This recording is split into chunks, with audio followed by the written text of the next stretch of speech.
this. It is also called Deepavala. Oh. Or, in that case, yeah, I know what that is. Yeah, it is a Hindu festival of light. Oh, wow. Yeah. Variations celebrated in other Indian religions, such as Jainism or Sikhism. It symbolizes the spiritual victory of Dharma over Adharma, light over darkness, good over evil, knowledge over ignorance. Diwali is celebrated during the Hindu lunisolar months of Ashvin and Kartika, sometime between mid-September and mid-November. Look, I'm just a simple farm boy born in Thompson, Georgia, Thomson. That sounds like a lot of gobbledygook to me, but you know what? More power to them. We believe in a country that's big enough where you get to celebrate any religion of your choosing, and so the President of the United States is celebrating it in the White House in that spirit. And I saw that Kash Patel was there, and I want to say Kash Patel's Hindu.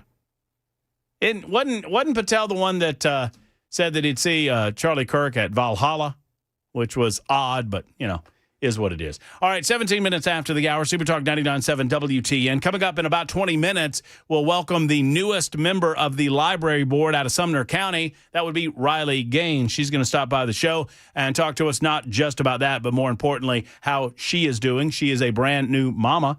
Just having a baby earlier this month, and congratulations to she and her husband. They got a beautiful new baby girl, and we'll find out all about that and her decision to take part on the library board in Sumner County. A lot of frustrated people in Sumner County because it doesn't feel like the library board is reflective of the people that it represents. But frankly, folks, we're getting back to it if we're getting Riley Gaines on the library board. So we'll discuss that coming up in just several minutes as well. In the meantime, the Chicago mayor, Brandon Johnson, has upped the ante. I meant to get to this yesterday, but he's upped the ante. He's called for a general strike across the United States of America. So he wants, workers of the world to unite and to strike. We will discuss this coming up in just a couple of minutes. And another story that I did not get to from yesterday, but there's a follow-up on this. The Secret Service discovered what they refer to as a hunting stand in direct line where Air Force One parks, and the president was to exit Air Force One in Palm Beach, at the Palm Beach Airport. You may have heard a little about this. We'll break it down for you in just a moment on Super Talk 99.7 WTN, 19 after 4, back after this.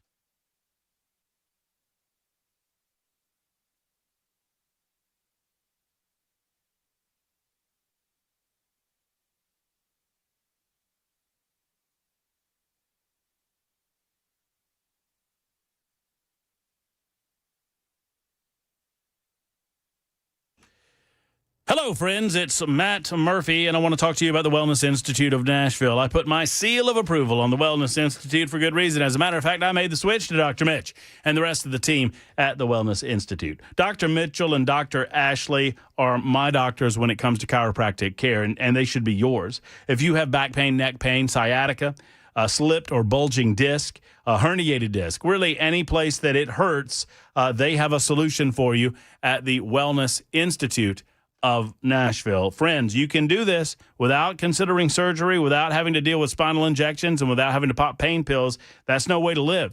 You need the Wellness Institute in your life. They do non-surgical spinal decompression. How does that work? The spinal decompression machine heals the disc by opening it up, allowing blood, nutrition, hydration into the area. It heals the spinal disc and the nerve. You hurt less. That's the bottom line. Pain is bad. That's why they named the website painisbad.com. That's painisbad.com. Friends, make the call today that so many others have made. Ask about the Big Daddy Trump special. That's 615-246-5009, 246-5009 for the Wellness Institute of Nashville.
A U.S. Marshal and a suspect injured during a federal immigration raid in South Los Angeles this morning. We'll get you latest on that story and other top stories coming up at 4:30 on Super Talk 99.7 WTN.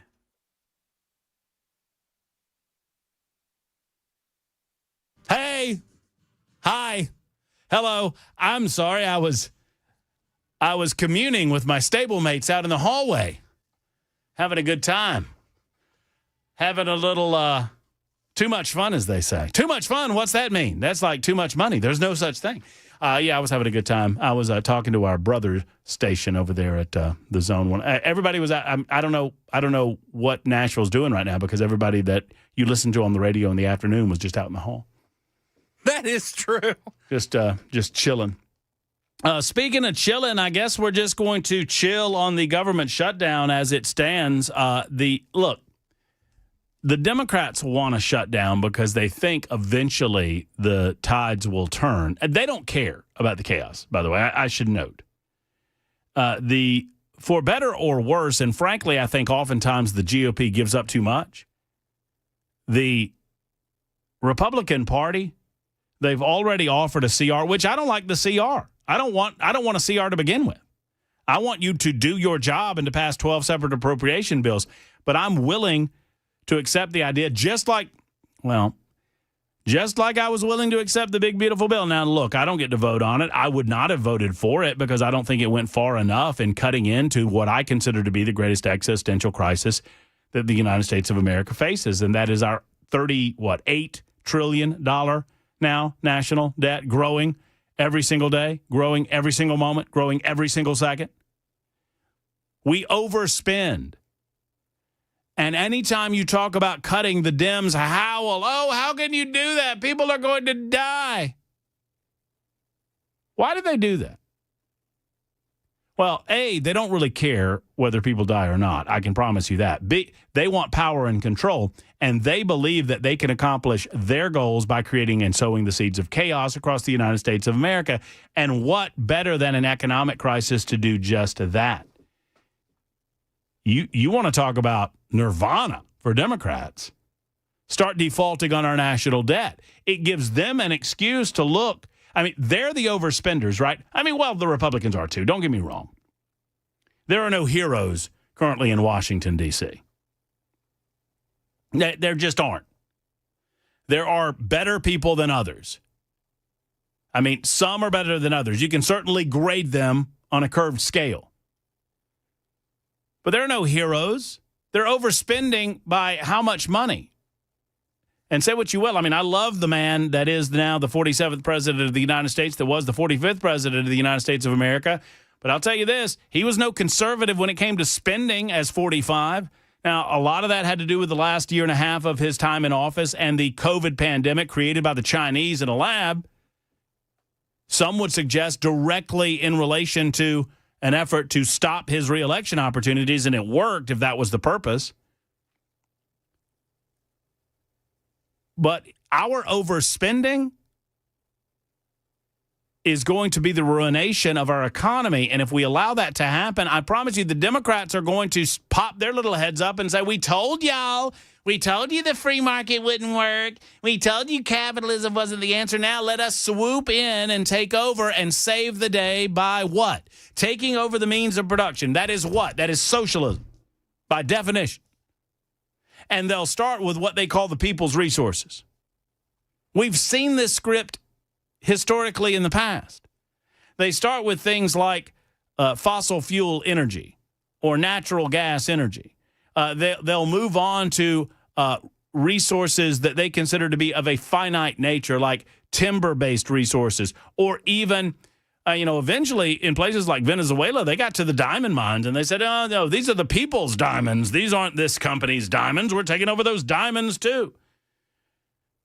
And if they get any pushback whatsoever, they'll take over the damn media. Because they will call the media, I'm going to say it now, the enemy of the state. Now, Donald Trump has done such, but Donald Trump is promoting the concepts of free market and capitalism. Now, Scott writes in, and he's correct. Today, it's all about SNAP benefits. SNAP benefits. And we're going to run out on Friday, and people are going to starve to death. That is the next stage in the media's presentation of what's going on. Here's the funny thing. The Democrats control all of this. The Democrats could have their SNAP benefits restored if they wanted, and I wonder if the media is going to report that. I wonder if the media is going, and I'll get to your second question there, Scott, about socialism and the Second Amendment. Let me tell you about SNAP benefit. Does anyone else consider it to be a crying damn shame that 42 million American households are on SNAP? Now, I understand, and I always try to play the caveat that I get it, that bad things happen to good people. And I understand if you are one of those exceptions to the rule that bad things happen to good people. And that good people can find themselves in a negative situation and they're looking for some sort of social safety net. Might I suggest to you that the better option than going to the federal government would be to go to your local food bank, to go to your local church, to go to a local community charity? If you find yourself in that bad way, there are resources for you of a charitable nature. Sadly, we don't do that. We stick our hand out and the government fills our hand with what? Well, they're not food stamps anymore. It's an EBT card, so nobody is the wiser. Unfortunately, we have a lot of Americans, millions of Americans, who don't work to get off SNAP. They have come to expect it. Tell me I'm wrong. Now, you can accuse me of being hard-hearted all you want, and I'll take that, but I'm not wrong. There are way too many able-bodied people getting SNAP. Way too many able-bodied people that expect that they budget it. They budget it. If you are working and you work 40 hours a week, for example, and I'm not here to offend anyone, although I do it all the time, and that's on you, it's not on me. But if you're working and you work 40 hours a week and you're budgeting SNAP into your monthly budget, may I suggest you are doing it wrong? These should be temporary social safety nets designed to protect people from going hungry. And once you find yourself in a better way or back on your feet, oh, by the way, why are you only working 40 hours a week if you're budgeting a federal government program that the rest of us are paying for? Shouldn't be that way. It's a crying damn shame we got over 42. I think it's 42 million Americans, not households. I'll have to look it up. I can't remember if it's Americans or households. One way or the other, it's time for the news. Riley Gaines coming up afterwards. Super Talk 99.7 WTN.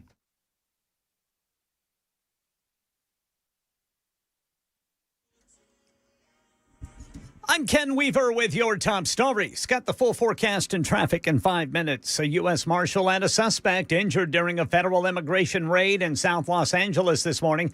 ABC News Chief National Correspondent Matt Gutman at the scene. Federal agents still investigating the scene. DHS officials say the suspect tried to get away, perhaps tried to ram into law enforcement vehicles. At some point, law enforcement opened fire on the suspect. The suspect was shot. He is in stable condition at a hospital, but a federal law enforcement official, U.S. Marshals, was also hit. We understand he was injured in the finger, also taken to the hospital. Yeah, both recovering from non-life-threatening injuries. Incident, as you just heard, under federal investigation. A man pardoned by President Trump for his role in the January 6 Capitol riots under arrest again, this time for threatening, or rather allegedly threatening, to kill House Minority Leader Hakeem Jeffries.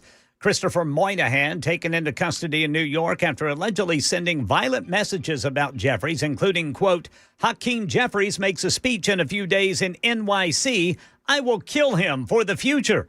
Christopher Moynihan, arrested by New York State Police, but the arrest followed a tip and investigation initiated by the FBI. And the government shutdown threatening food assistance for millions of Americans if it continues past 27th, October to the 27th. States may be unable to distribute November SNAP benefits, leaving up to 42 million people without support. In Tennessee, nearly 670,000 residents could be affected, with food banks bracing for a surge in demand. That's the latest news. Traffic and weather next. I'm Ken Weaver, WTN News.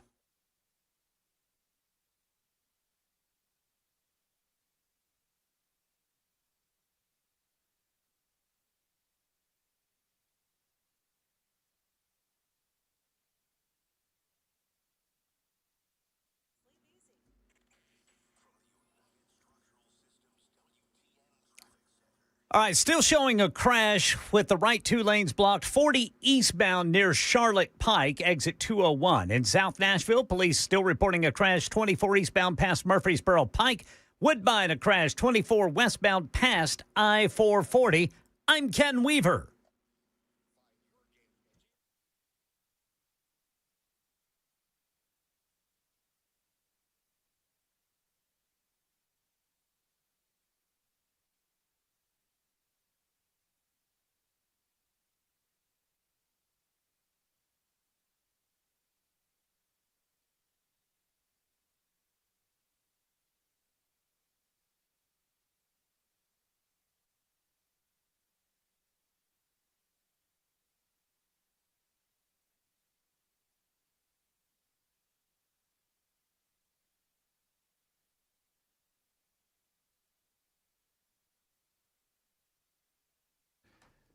Hey, friends, it's Matt Murphy, and I want to tell you about Defense Systems for just a moment. We live in a crazy, dangerous world, right?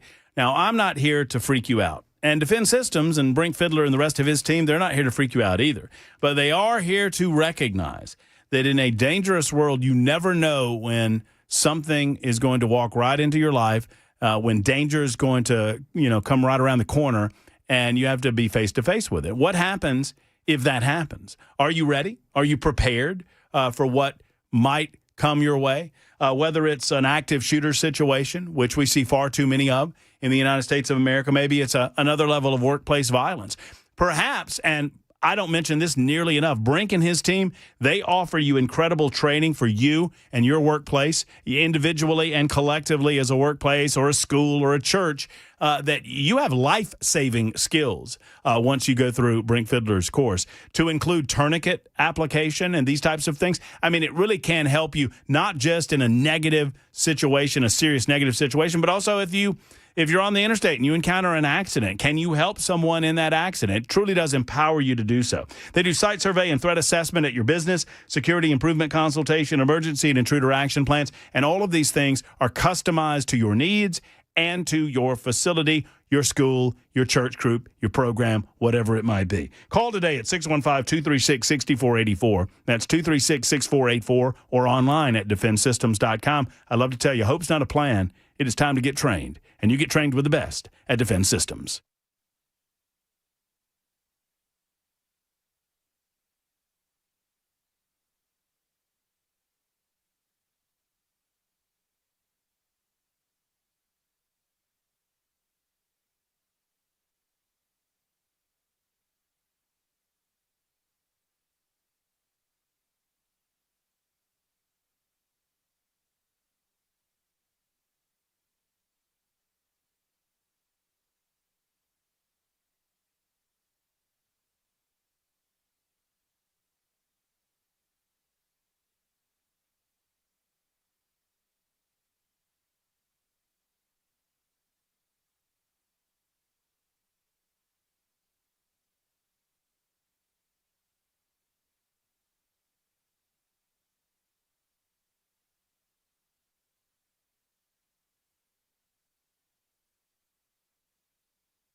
Super Talk 99.7 WTN. Matt Murphy show in progress. It's almost 20 till. It's about 21 till 5 o'clock on Super Talk.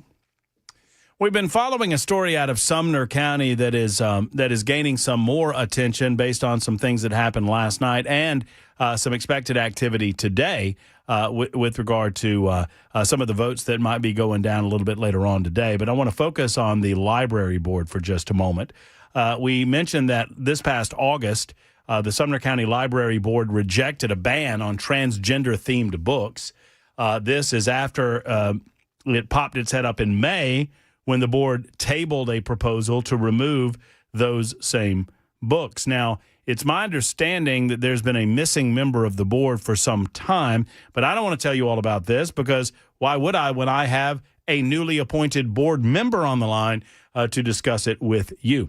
Conservative activist she is, of course, a former collegiate swimmer. You know her as that. You see her on Fox News all the time. She is a Tennessean through and through. And most importantly, for our purposes here today, she is a brand new mama. Riley Gaines is joining us on the show. Hey, Riley, how are you? Oh, man, I am fantastic. It brings such a smile to my face. It's still kind of new hearing the word, myself described as a mom. But she's 3 weeks old, and it has just been the best past 3 weeks imaginable. So thank you. And, of course, the news last night, it's like 12:30 in the morning, and I found out I was appointed to the Sumner County Library Board, which, of course, this is the community I grew up in. It is the community we're going to raise our daughter in, and so could not be more excited about that. Well, first and foremost, kudos and congratulations to you and your husband. It's just wonderful to hear that you're doing okay, baby's doing okay, everybody's A-okay? Everyone is doing fantastic. Good. Motherhood has been awesome. I truthfully think that this is my purpose, being a mom. Oh, that's so good. And as a new mama, you're now a member of the library board, so you can help other mamas out in Sumner County kind of protect their kids from some materials that I don't think Sumner County mamas and daddies want their kids seeing. But for some reason, the school board has trouble figuring this out. Can you kind of walk us how we got to last night and what is going on in Sumner County that they can't keep these things out of the library? Man, isn't it amazing? I think a lot of this has been exposed on a national level. You have awesome people out there on especially social accounts like Libs of TikTok who are exposing a lot of these radical activists, I think that's the best word for it, who have been placed in these powerful positions, who are undermining the work that President Trump has been doing, and here in this state that our wonderful governor and legislature down at the state capitol has been doing. But I think people don't believe it's happening right here. It's not happening in our backyard. We're immune to this stuff. That's truthfully, Matt, that's how naive I was. I didn't think it was happening here. No way. This is a conservative part of Tennessee.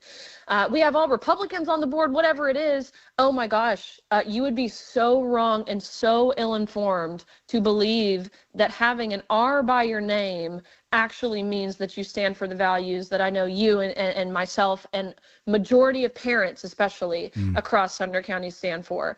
As we've talked about, President Trump has done phenomenal work for the nation at the federal level. It has transcended. Tennessee has passed laws ultimately preventing taxpayers from funding this woke ideology in any sort of educational setting, including a library setting, any sort of government affiliation. But what we have found out is our county here, Sumner County, is not abiding by state and federal law. And so doing everything we can now that it's been brought to my attention, again, the attention of people all across the county, all across the state, to make sure that we are following President Trump's orders, Governor Lee's orders here in this state. So the backstory, as I understand it, and tell me if I've got it right, is that it's a 9-member board, and there's been one vacancy within the board for a good amount of time, and that some of the, let's just say, left of center members of the board did not want to fill that vacancy because it gave them the opportunity to prevent doing what a majority of the board, and I think a majority of the people in Sumner County wanted to do, and that is eliminate these transgender books. Nobody's banning books. You can go and you can buy this book if you till your heart's desire out in a format like Amazon or in a bookstore or whatever. What we're saying is that these are inappropriate materials for children to have in the library system, and yet they refuse to appoint someone to the board as a result of their desire to keep these books in the libraries. Do I have this right? That's right. I'll give you kind of a brief background as I understand it. There are currently 9 positions, as you said, on the board. 1 seat has been empty for several months. The chairwoman, Joanna Daniels, who has been awesome, by the way, she has been someone who has been fantastic for me to learn from. Just a phenomenal advocate for parents and for truth and for God and for common sense, right? So she's been fantastic. But the commission and the committee on committees have refused to fill that vacant seat. So there are essentially 8 people as it stood before last night. 4 conservatives, true conservatives, and 4, again, some of them with an R by their name, but I mean, these people aren't conservative. They're either liberal Democrat or, again, total rhinos who are just either not concerned or actually are proponents of the transgender ideology being in these settings. They have learned that if they show up to these meetings, they're going to be forced to vote either for or against a policy that would remove this trans ideology from children's sections, again, following state and federal law. They don't want to go on record for voting no. It would ruin their reputation, as you could imagine, again, being here in a conservative part of Tennessee. So they don't show up to meetings, and they have been waiting until Chairwoman Daniels' term is up in November to reduce the number on the board to 7, which would ultimately give the non-conservative members the majority, which is, of course, what they want, so they can get their narrative, their agenda through without any sort of resistance. But as of last night, so long as everyone keeps a good head on their shoulders who has one now, hopefully we can prevent that from happening. So, I mean, this has got to be exciting. How did you find out, and what was the conversation like? I mean, did you have conversations with Jeremy Mansfield before time? Did he ask you if this is something that you would be interested in? I mean, I'm imagining that there were some questions asked of you prior to your name coming up as the nominee. Well, really what was brought to my attention this past week was more so the school board and what's going on there. Number one, as it pertained to Charlie Kirk Day. Of course, October 14th was Charlie Kirk's birthday. Right. I don't imagine I have to remind everyone, but Charlie Kirk was just recently politically assassinated. He is one of the best and most effective communicators and mobilizers, especially of the younger generation, in modern history for sure. Was assassinated. They voted here to honor Charlie Kirk by having Charlie Kirk Day. Some pushback from members of the community, and we saw school board members who effectively, recanted from their position, saying they regretted voting to have a Charlie Kirk Day. So that, number one. And number two, it's gotten, a lot of attention across the state and across the Middle Tennessee for sure, of changing Christmas break to winter break. Oh dear. Exactly. I mean, it's just silly, nonsensical stuff. And it infringes upon the values that so many people and parents especially stand for here in this area. So that's what caught my attention of what's going on here in the county. And from there, you learn and you learn and you learn. And so the Freedom Caucus here and the Constitutional Republicans here have been just really fantastic in opening my eyes and letting me know what's going on. And now, again, I have vested interest. I have a daughter. Like, this is where I want her to grow up. I want her to learn, and I want the best for her. Forget me, forget any sort of it's not about me. It's about the future my kids are going to have.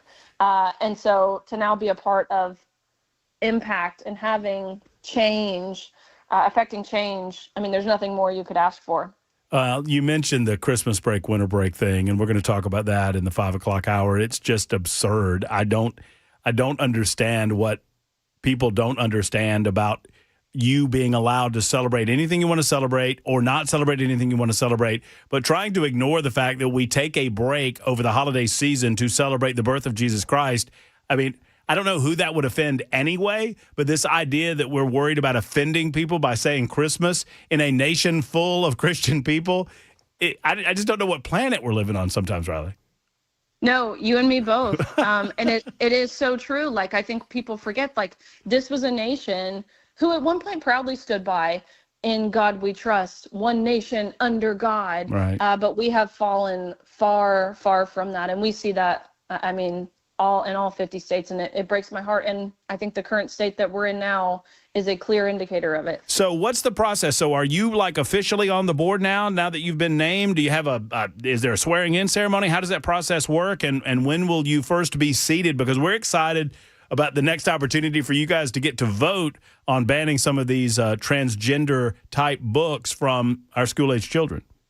Look, as I understand it, I haven't yet been reached out to by any of the people who would actually let me know, really what's going on. But I think our next meeting is November 12th, as I've been told. And so, I'm fully there. I'm fully excited. And again, it's due time for just normal people. That's all I am. I'm a normal person who sees what's at stake, who sees the threat and the risk of what happens if we don't use our voice, whether it's this issue or how I have the platform that I have now. It is up to us. It's up to everyday common sense Americans, and in this case, Tennesseans, to do what we can to correct course for our children. Well spoken. I believe November 12th is the next step. And again, just grateful for the Sumner County Constitutional Republicans. They've been awesome. Tim Jones has been great. Joanne Daniels has been awesome. So wonderful people in my corner and in the corner of concerned parents. Well, thank you so much for offering yourself up for service to your community. Obviously, you're known nationally, internationally as a voice of reason in the conservative movement, particularly the young conservative movement. And so I appreciate the fact that you're keeping your roots in Sumner County and you're making sure that you take care of your home base, as well as helping people understand what the youth movement and conservatism is all about. But I do want to ask you one final question because you mentioned Charlie, and you and I have not had a chance to talk since that awful, awful day. And you were there. You were in the front line. You sat in that seat next to Charlie. I've seen so many videos of you taking the questions from the various people in the audience, and I'm just curious how that affected you, and what we can do to continue to honor the legacy of Charlie in the way that you did so while he was living. Now that he has passed on and gone to his reward, what can we do? Honestly, Matt, in answering how it's affected me, truthfully, I still feel in total disbelief by it. Disbelief that he's gone, disbelief that something this horrific and tragic could happen in our country. Like shock and disbelief, of course, gone through the emotions of sadness and anger and rage, honestly. But I think coupled with the disbelief at this point, I feel hopeful and I feel inspired. We have seen, I'm an employee with Turning Point USA, and I can tell you the numbers that we've seen internally with the organization. Hundreds of thousands of high school, college age kids inquiring about how to get involved, people buying Bibles, people going to church for the first time, sometimes in their life.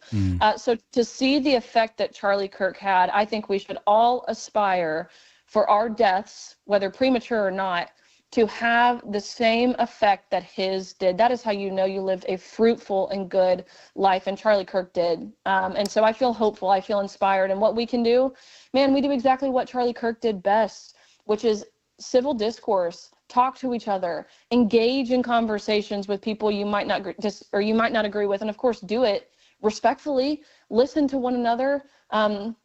I think the motto, the mantra of prove me wrong, it's so powerful. They couldn't do it, so what do? They kill him. It is total disbelief by it still. It's so well spoken. Riley, God bless you.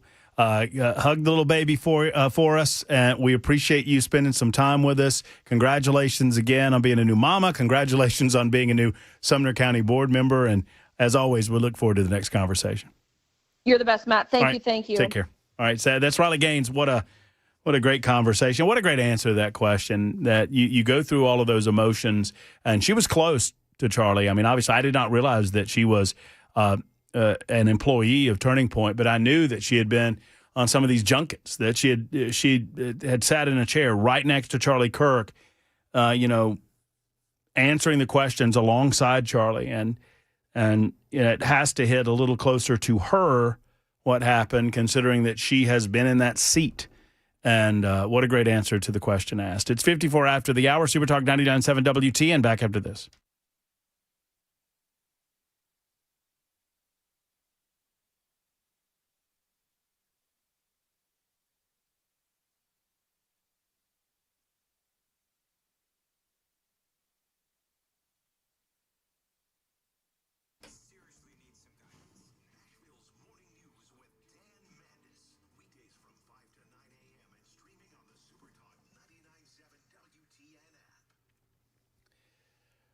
What's up, friends? It's Matt Murphy. Let's talk for a moment about Shane Ring and Cover Nash. Now, I've tried to dispel the myth that you can't make changes to your health insurance throughout the course of the year. There are things that you can do, and Shane Ring has impressed that upon me, and I try to relate that to you. At the same time, many of you still are stuck in the mindset that you can't do things until open enrollment. Well, guess what, friends? For a lot of you, it is open enrollment season, and it's time to contact Shane Ring. It's time to sit down in Brentwood with him in his offices at Cover Nash to find out if you're getting the most out of your health insurance. Do you know?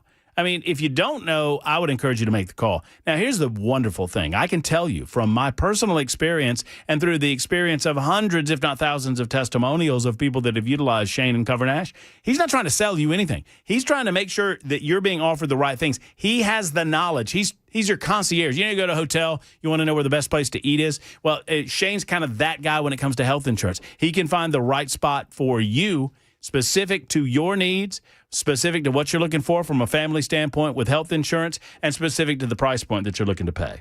If you're tired of health insurance that feels like a mathematics exam, go to covernash.com today. Covernash.com or call 615-465-0023. 465-0023.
I'm Ken Weaver with your top stories. We've got the full forecast and traffic coming up in 5 minutes. Well, a U.S. Marshal's recovering from a non-life-threatening injury. Happened during a federal immigration raid in South Los Angeles this morning. Authorities say a suspect tried to get away by ramming law enforcement vehicles, prompting agents to open fire. Both the marshal and the suspect were hospitalized with non-life-threatening injuries, and the case now under federal investigation. A man pardoned by President Trump for his role in the January 6th Capitol riot is under arrest again, this time for allegedly threatening to kill House Minority Leader Hakeem Jeffries. Christopher Moynihan taken into custody in New York after the FBI says it got a tip that he allegedly sent messages about Jeffries stating in part, "Even if I am hated, he must be eliminated. I will kill him for the future." And right now in Middle Tennessee, Sumner County School Board will vote tonight on whether to call the December break Christmas break or winter break.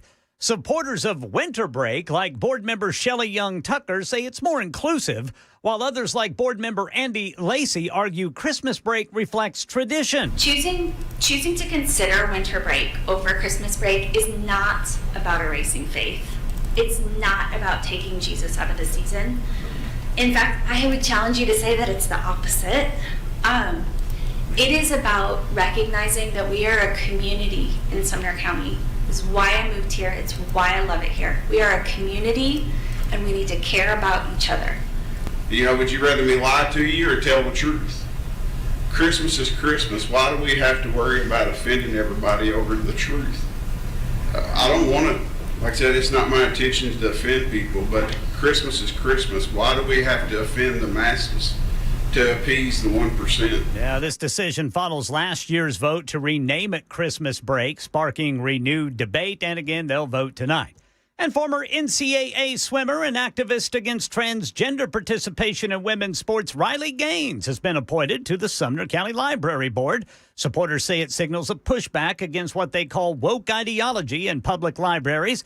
Gaines tells WTN's Matt Murphy Show moments ago. I'm fully there. I'm fully excited. And again, this is it's due time for just normal people. That's all I am. I'm a normal person who sees what's at stake, who sees the threat and the risk of what happens if we don't use our voice. In August, the Sumner County Library Board rejected a ban on transgender-themed books, and recent meetings have failed to reach a quorum, preventing further votes.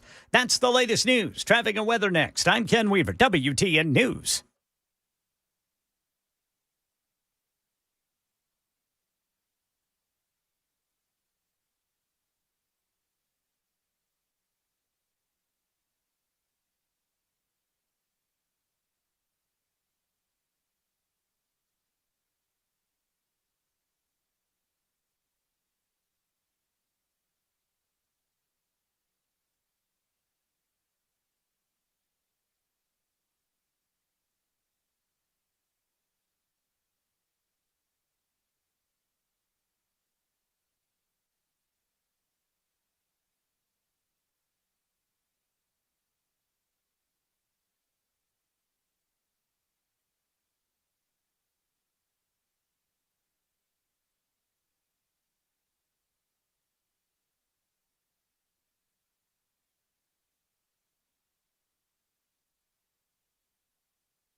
Looks like they have just cleared that crash. 40 eastbound near Charlotte Pike, exit 201. Getting ready to clear the 124 eastbound just past Murfreesboro Pike.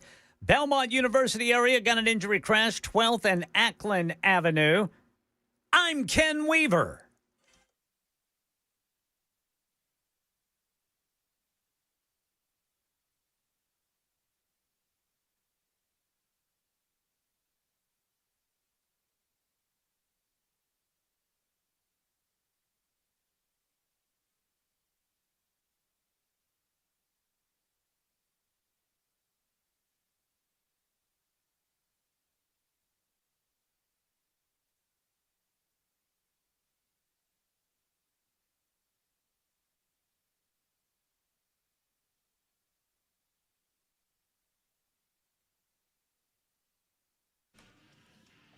All right, friends, I can promise you something. When I'm off for the better part of a week during the month of December, primarily the final week in the month of December, it will be Matt Murphy on a Christmas vacation. It will not be a winter vacation. It will not be, a solstice vacation. It will be a Christmas vacation. Thank you very much. We're going to talk about this here in just a moment on Super Talk 99.7 WTN. This hour, we got I got the winning nincompoop story today, fellas. Oh, no, I got one. Do you now? I got a Florida man. Do you now? Do you? I do not. Ken? I'm not telling. Ken's not telling. Ken's not telling because Ken won yesterday. And I did the counting, so I know that Ken won yesterday. Yay! Don't give me that look, Jackson. Don't give me that look. I thought I was pretty good. You thought you were pretty good. The tie goes to the Weaver, and you need to know that by now. I heard 6 million additional votes came in for Weaver overnight. Do you now? Did you now? No. The sewage pipes busted, and they had to stop voting. Yeah, they had to call it about 2:00 in the morning. Yeah. There were some ballots. There was one big box that said Jackson votes. Those didn't get counted. Yeah, We had to put those back under the table because of the sewage.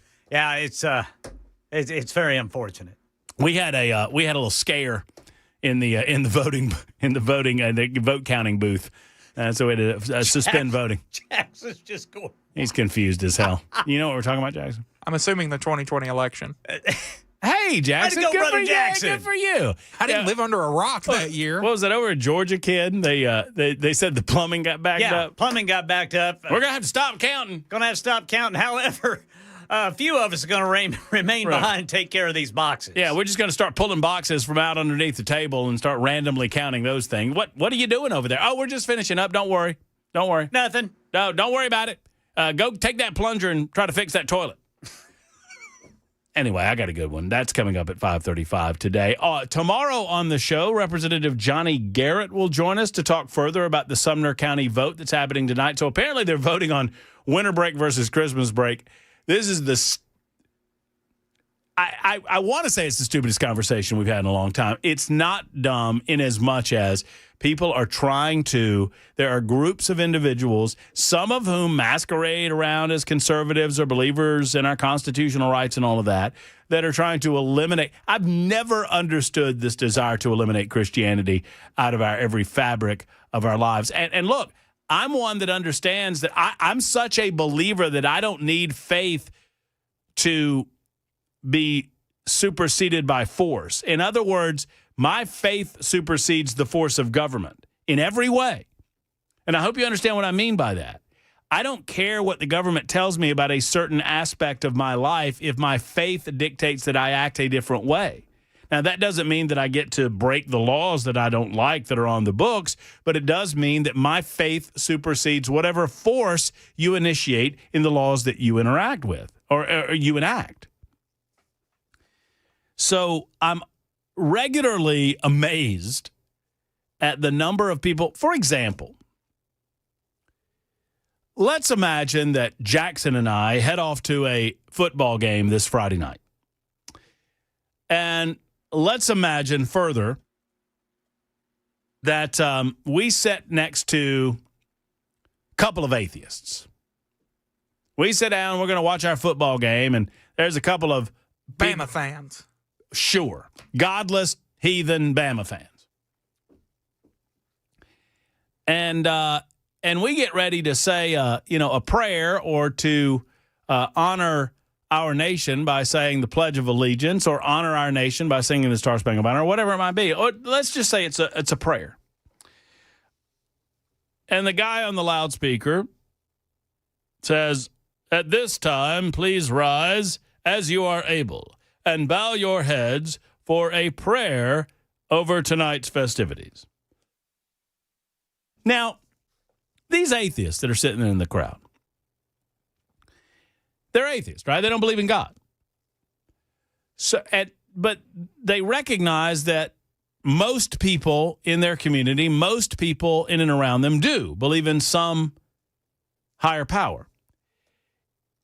It's always boggled my mind why they concern themselves with what people of the Christian faith do and why they care. Am I making sense to you? Like, if you are an atheist, is it that much of your time just to stand there quietly while those that believe in God Almighty pray to Him for the safety of the people on the playing field and for the safety of the people in the stands as they enjoy the game and as they drive home later on that evening? Is it that much of an inconvenience for you? And if you are truly an atheist, would you not just stand there? I mean, and look around. Oh, look at all these silly Christians, or whatever it is. What I don't understand, I mean, you get to do whatever you want as long as you don't interrupt the proceedings of the majority. What I don't understand, because no one's taking away your right to do, stand around and not pray. No one's forcing you to do anything you don't want to do. I've never understood this concept of demanding that the other people that believe differently than you stop what they're doing. It doesn't make any sense to me. You want them to stop praying to a God that you don't believe in. Why is it such skin off your nose that they do that to begin with? And I think I know the answer. The answer is they're not very damn sure that they're right, and pushing that toward them makes them feel uncomfortable about what their stated beliefs might be. That is what I think's going on. But either way, it's not for me to tell you how to believe. But it's not for you to tell me how to believe, and it's certainly not for a minuscule minority of a general population to demand that the majority of the people, the vast majority of the people, act in a manner that is consistent with their beliefs. Or try to tell you how you should act. Right. So no one's forcing it. We're all at the football game, and there's atheists at the football game. Nobody's forcing that person to pray. Nobody. And you can think whatever you want to about everybody. But you're trying to force every person at that football game to change the manner in which they act to comport to your beliefs. It doesn't make any sense to me, particularly when there's zero harm to you. But more on that in a moment. Because I have something to read to you regarding the conversation that we had with Riley Gaines that greatly amuses me. It is from a woman. I don't know this person.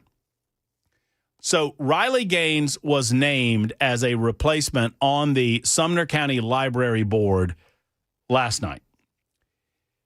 And apparently there are members of the Sumner County School Board that claim to be Republicans that are not very happy about any of this. Namely, Megan Breinig. How would you pronounce this one, Ken? This is a toughie. You ready? I'll try. Breinig. Breinig? Breinig? Yep. Breinig. Okay, we'll go with Breinig. All right, so Megan Breinig is a member of the Sumner County School Board. And upon hearing about the appointment of Riley, and she says I'm looking at her Facebook page here, and it says that she's that Megan is a Republican. At least that's what it says. So this was her response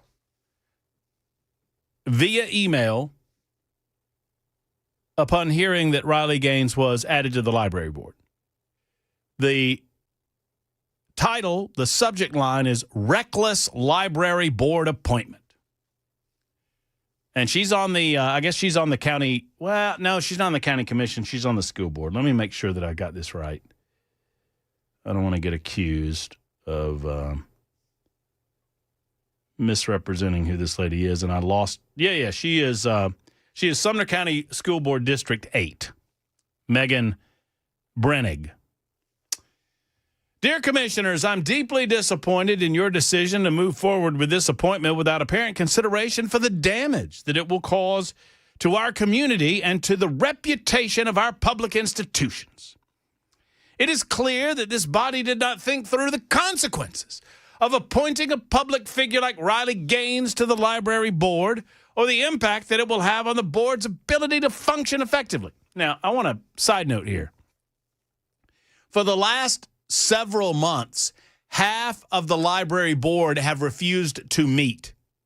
They refuse to meet because they do not want to be put on record as to where they stand on allowing your school-age children to read about transgenderism in the public library system. Now, once again, no one is preventing any parent from buying any book that they want to buy and sharing it with your child, whatever your child's age might be. You get to rear your child in a manner of your choosing in your home. But as a society, we have certain demands about what our children are and are not exposed to, certain expectations about what our children are exposed to in the public school system. And these are materials that are deemed by the community to be inappropriate. Period. But I digress. Ms. Brennig says that this will be of great negative impact on the school board's ability to function. The library board, I'm continuing now, the library board's work depends on collaboration, neutrality, and focus on community service. Instead, you've introduced a political lightning rod whose presence will inevitably shift attention away from the library's mission and toward controversy and division. Recent weeks have already shown how little gets accomplished when attention seekers are given leadership roles. You surely remember the chaos and hostility that erupted the last time Ms. Gaines involved herself in our library system. Her visit triggered a national media circus, the unfair firing of a good man, and even bomb threats against the Hendersonville Library. That was a dark and ugly time in this county, one we should be learning from, not repeating. Good Lord. Ms. Gaines has repeatedly demonstrated that she uses her platform on X as a weapon. She attacks members of our community with no regard for the truth or for the safety of those she targets. Appointing someone who thrives on divisiveness to a position meant to serve all residents is both reckless and beneath the position of leadership you hold. Did any of you even confirm that Ms. Gaines currently resides in Sumner County? I never heard this questioned last night. Or was this decision made without due diligence and without any effort to seek input from the public you are meant to represent? During this discussion, I did not hear any qualifications presented that relate to the actual responsibilities of a library board member. Ma'am, how many qualifications do you think it takes? How much smarter do you think these people are than the rest of the constituents that you claim to serve on the school board? I have never met more snotty, elitist, holier-than-thou elected representation than people on the school board. Generally speaking. Generally speaking. You will never meet people that think that they're smarter than you while being dumb as a box of damn hammers as your average elected member of a school board. I'm sorry. I know that makes a lot of y'all mad. That's fine. It is my life experience that school board members are elitist, they're pompous, they think they're smarter than all of you, they think they can raise your children better than any of you. And I don't care what letter they have behind their name. Now, I don't know this lady, but I want to get to know her in the form of a conversation. Jackson, you're about to have a task. I'll tell you about it in a moment once I finish her little letter here.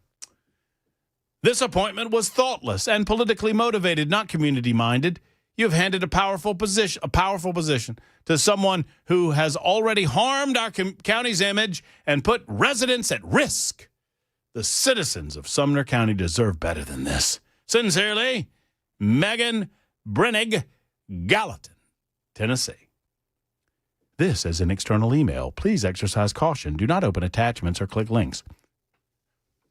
So that's so Megan, Meghan Breinig, Breinig. I want you to hit her up on Facebook and see if she'll come on the show and talk to us about her letter. I have questions. How exactly has Riley Gaines damaged the community? How exactly has she put residents of the community at risk? What would you recommend is a better answer to her appointment? That you continue with an 8-8 tie where 4 members of the library board refuse to show up and debate an issue like transgender-themed books in our school children's libraries? I don't know you, ma'am, but I'm willing to get to know you. 22 after the hour, 615-737-9986. If you have thoughts or comments on this or the conversation about winter/Christmas break, we'll open up the phone lines to you. 615-737-9986. It's The Murphy Show on Super Talk.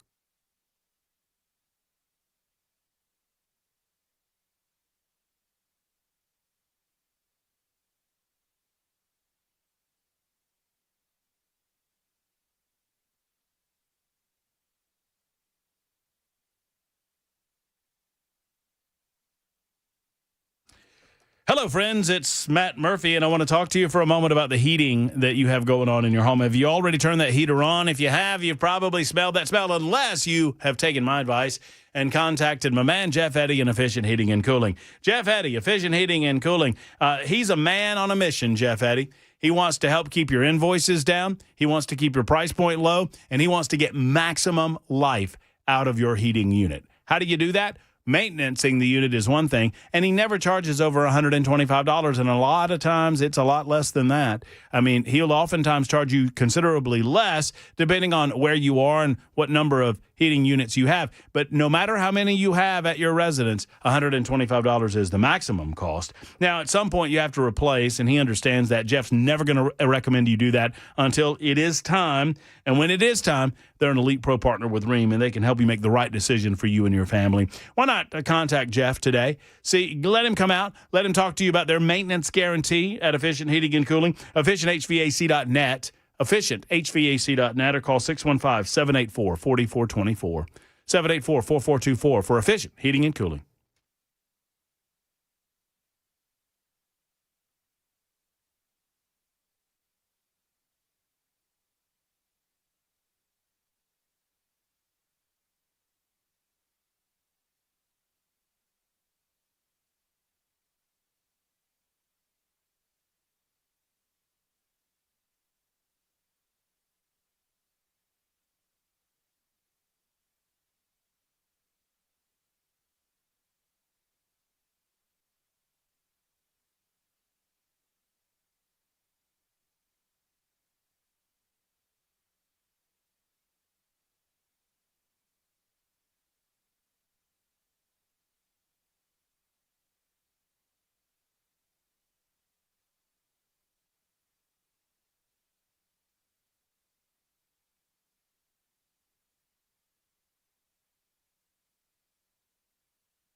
Hey, friends, Matt Murphy for USS, which stands for United Structural Systems. United Structural Systems is your go-to shop for all things foundation repair and waterproofing at your home. Homeowners simply trust USS because they do it the right way the first time. They're never trying to upsell you on anything. They don't want to do that. They just want to solve the issue that you might have in your home. And over 30,000 satisfied customers or testimonials, all to the 100% satisfaction you'll receive with USS.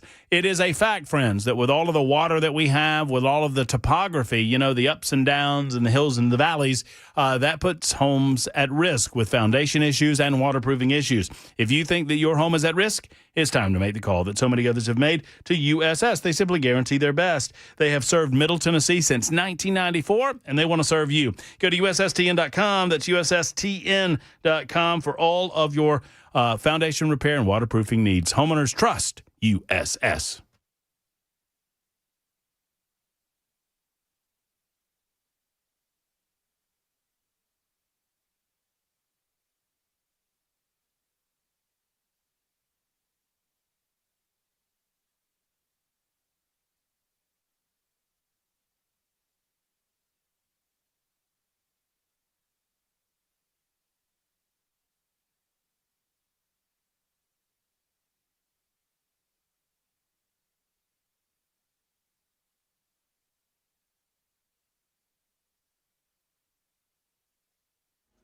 Hear what Riley Gaines has to say about her appointment to the Sumner County Library Board, coming up at 5:30 on Super Talk 99.7 WTN. Super Talk 99.7 WTN.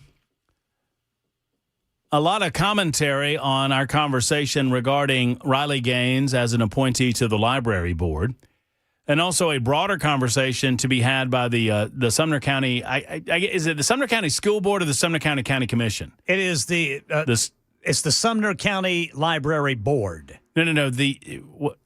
The vote. I'm sorry, Ken. That was my bad. The vote tonight that's happening on winter break versus Christmas that's break. The commission. That's the county commission. Oh no, wait, that's the school board. I'm sorry, the school board. Okay, I was confused on the two. So yeah, the school board, Brother Murphy. No. I asked the question inartfully. That's on me.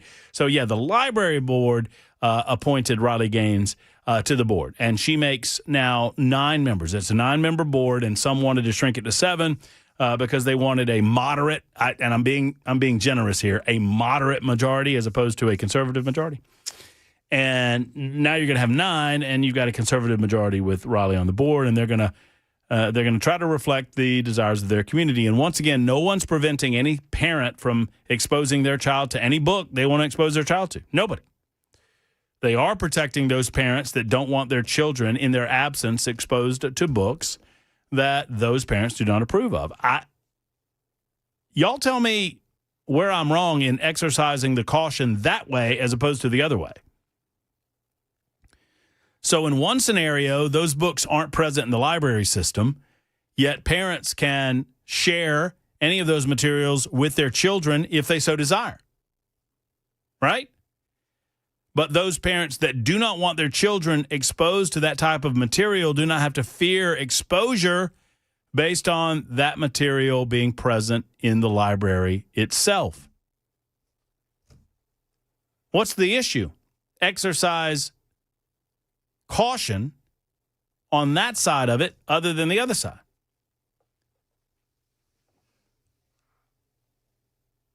Sally says, didn't Ken Weaver report that the school board was not going to vote tonight? Last I heard, the school board was voting tonight on the issue of Christmas break versus winter break. They're voting tonight. Yeah, 6 o'clock this evening. So, Sally, no, that vote is happening, as we understand it, tonight. So, I'm also, 2236 writes in and says, I'm also a Republican, and it concerns me that Riley is there.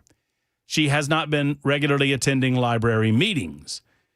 We visit the Sumner County libraries often as a homeschool family. It's my responsibility to filter what books my child picks up or what shows she watches. Riley was involved in firing a good Christian man from the Hendersonville Library. I remember that. I was at the Hendersonville Library when Riley and Kirk Cameron went up. I visited the Hendersonville Library. I wanted to say hello to Kirk, say hello to Riley, and did so.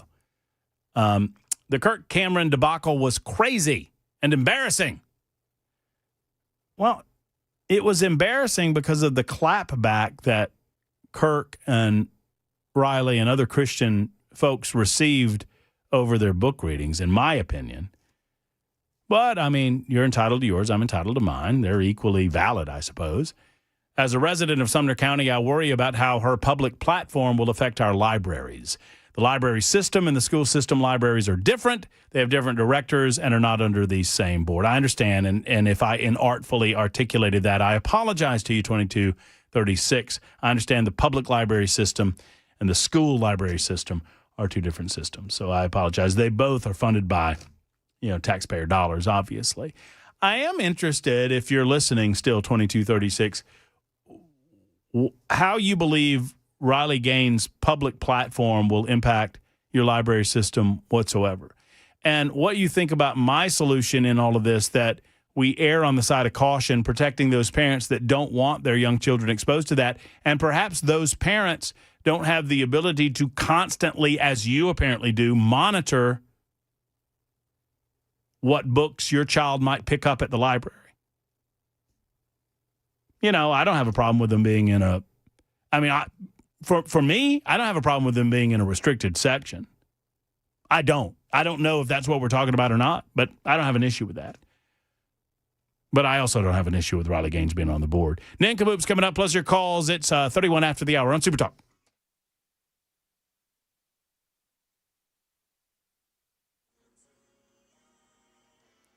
I'm Ken Weaver with your top stories. Full forecast and traffic in 5 minutes. Former NCAA swimmer and activist against transgender participation in women's sports, Riley Gaines, appointed to the Sumner County Library Board.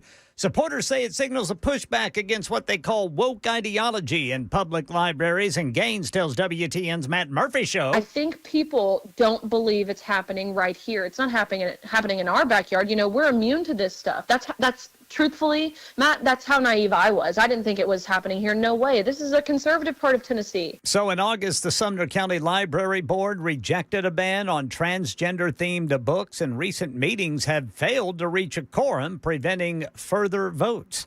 E-commerce giant Amazon pushing back on a New York Times report that the company plans to replace more than 500,000 jobs with robots of automated technology by the year 2033. A spokesperson for Amazon says the New York Times report paints an incomplete and misleading picture of the company's plans, adding the story appears to reflect the perspective of just one team and doesn't represent the company's overall hiring strategy. The Times' original story, citing interviews and internal Amazon documents, stated that by 2033, advancements in robotics and automation would allow the company to avoid hiring more than 600,000 people they would have otherwise needed. Mike Dubusky, ABC News. And the New York Times reported President Trump is suing his own Justice Department, demanding $250 million for past cases against him, including the Russia investigation and the classified documents case. Senior DOJ officials, some who happened to be on his defense team at the time, could be part of the decision. Mr. Trump was asked about it in the Oval Office today and said he'll give it away if he wins. Well, yeah, they probably owe me a lot of money, but if I get money from our country, I'll do something nice with it, like give it to charity or give it to the White House while we restore the White House. That's the latest news. Traffic and weather next. I'm Ken Weaver, WTN News.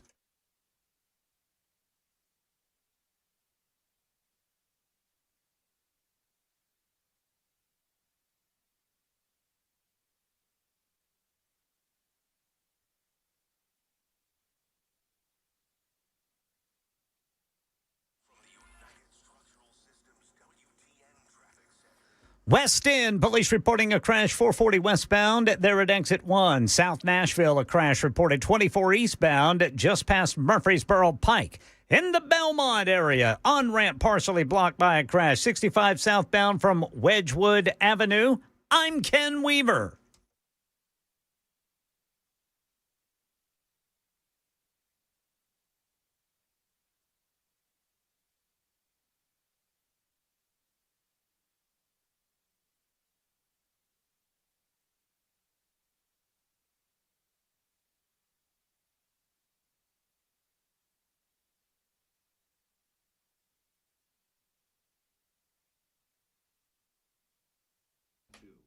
All right, friends, for some time now, you have heard Dan Mandis or Chad Benson talking about the incredible red light technology at Contours LLC.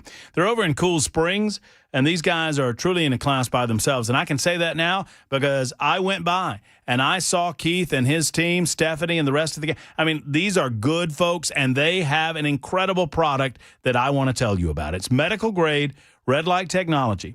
And what it does, and Keith, and he explained it so well to me, it reduces body fat naturally by using the body's natural process of, I can't pronounce it. It's lipolysis. I think I'm mispronouncing that.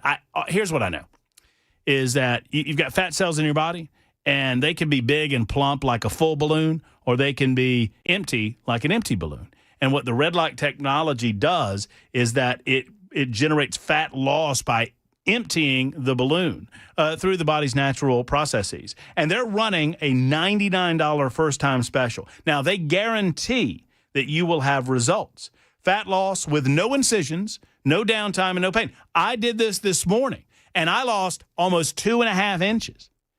2.5 inches from red light technology at Contours LLC. Friends, this works, and they are inviting you to come and try it. You can go online to find out more at contoursllc.com. They're running a $99 first-timer special, meaning that you can come in for $99, you get your first treatment, and you get to see exactly what's going on with their incredible red light technology. This stuff works, folks. I'm an example of it. 2.5 inches this morning with Contours LLC. 615-236-9960. I want you to call that telephone number right now, 615-236-9960, or go online to contoursllc.com and go see our friends at Contours.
Hello, friends. Matt Murphy for Alpha and Omega. Alpha and Omega are computer consultants, and they are really good at what they do. They want to be your IT team. If you own a business or are a decision maker at a business, you value business continuity. I know that. You want to get to your business. You don't want to worry about emails. You don't want to worry about keeping your computers up and running. You don't want to worry about IT, and I don't blame you. I wouldn't want to worry about those things either. Well, what you need to do is contact Michael and his team at Alpha and Omega and allow them to take all of that over for you.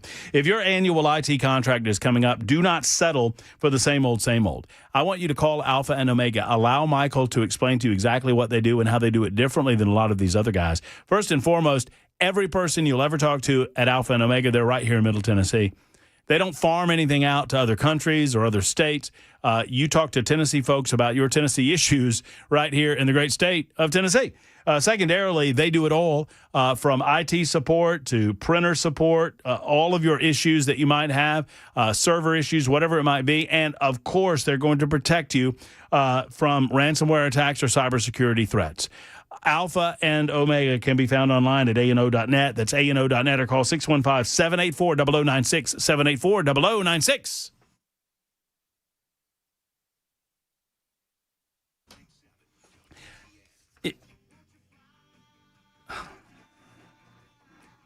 Yes, sir.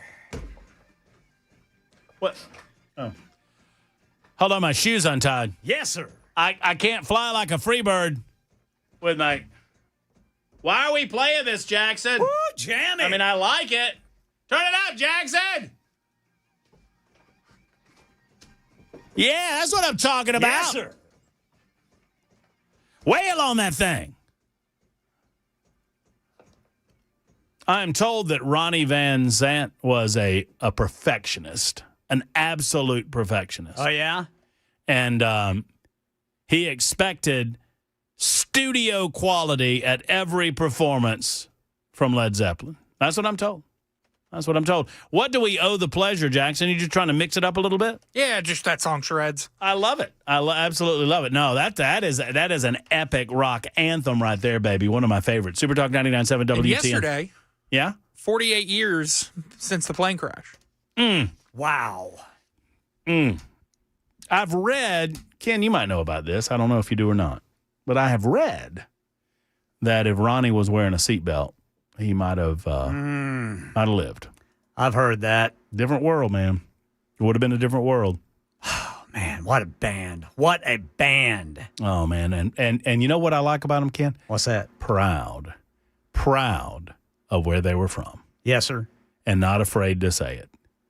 Even with all of the issues that were, we all got some problems in life, but they were proud of being from the South. Yes, sir. And they were proud to tell you about it. They had an Okie in that band. Who was that? Steve Gaines. Oh, yes. Yes. Southern Man don't need you around anyhow. They're, what's his name? What was his name? Young, Neil Young? Yeah, Neil Young. Yeah, Southern Man don't need you around anyhow. So I am, did I say Led Zeppelin? Did I say Led Zeppelin? You did. Why did I say Led Zeppelin? I'm sorry. I didn't even hear that. I apologize. If Ken Weaver had heard that, he would have corrected me. Leonard Skinner, obviously not Led Zeppelin. Goodness gracious. Man. I'm sorry, y'all. I'm sorry. All right. I got to see them with Billy Powell was still on the keyboards with them. Wow.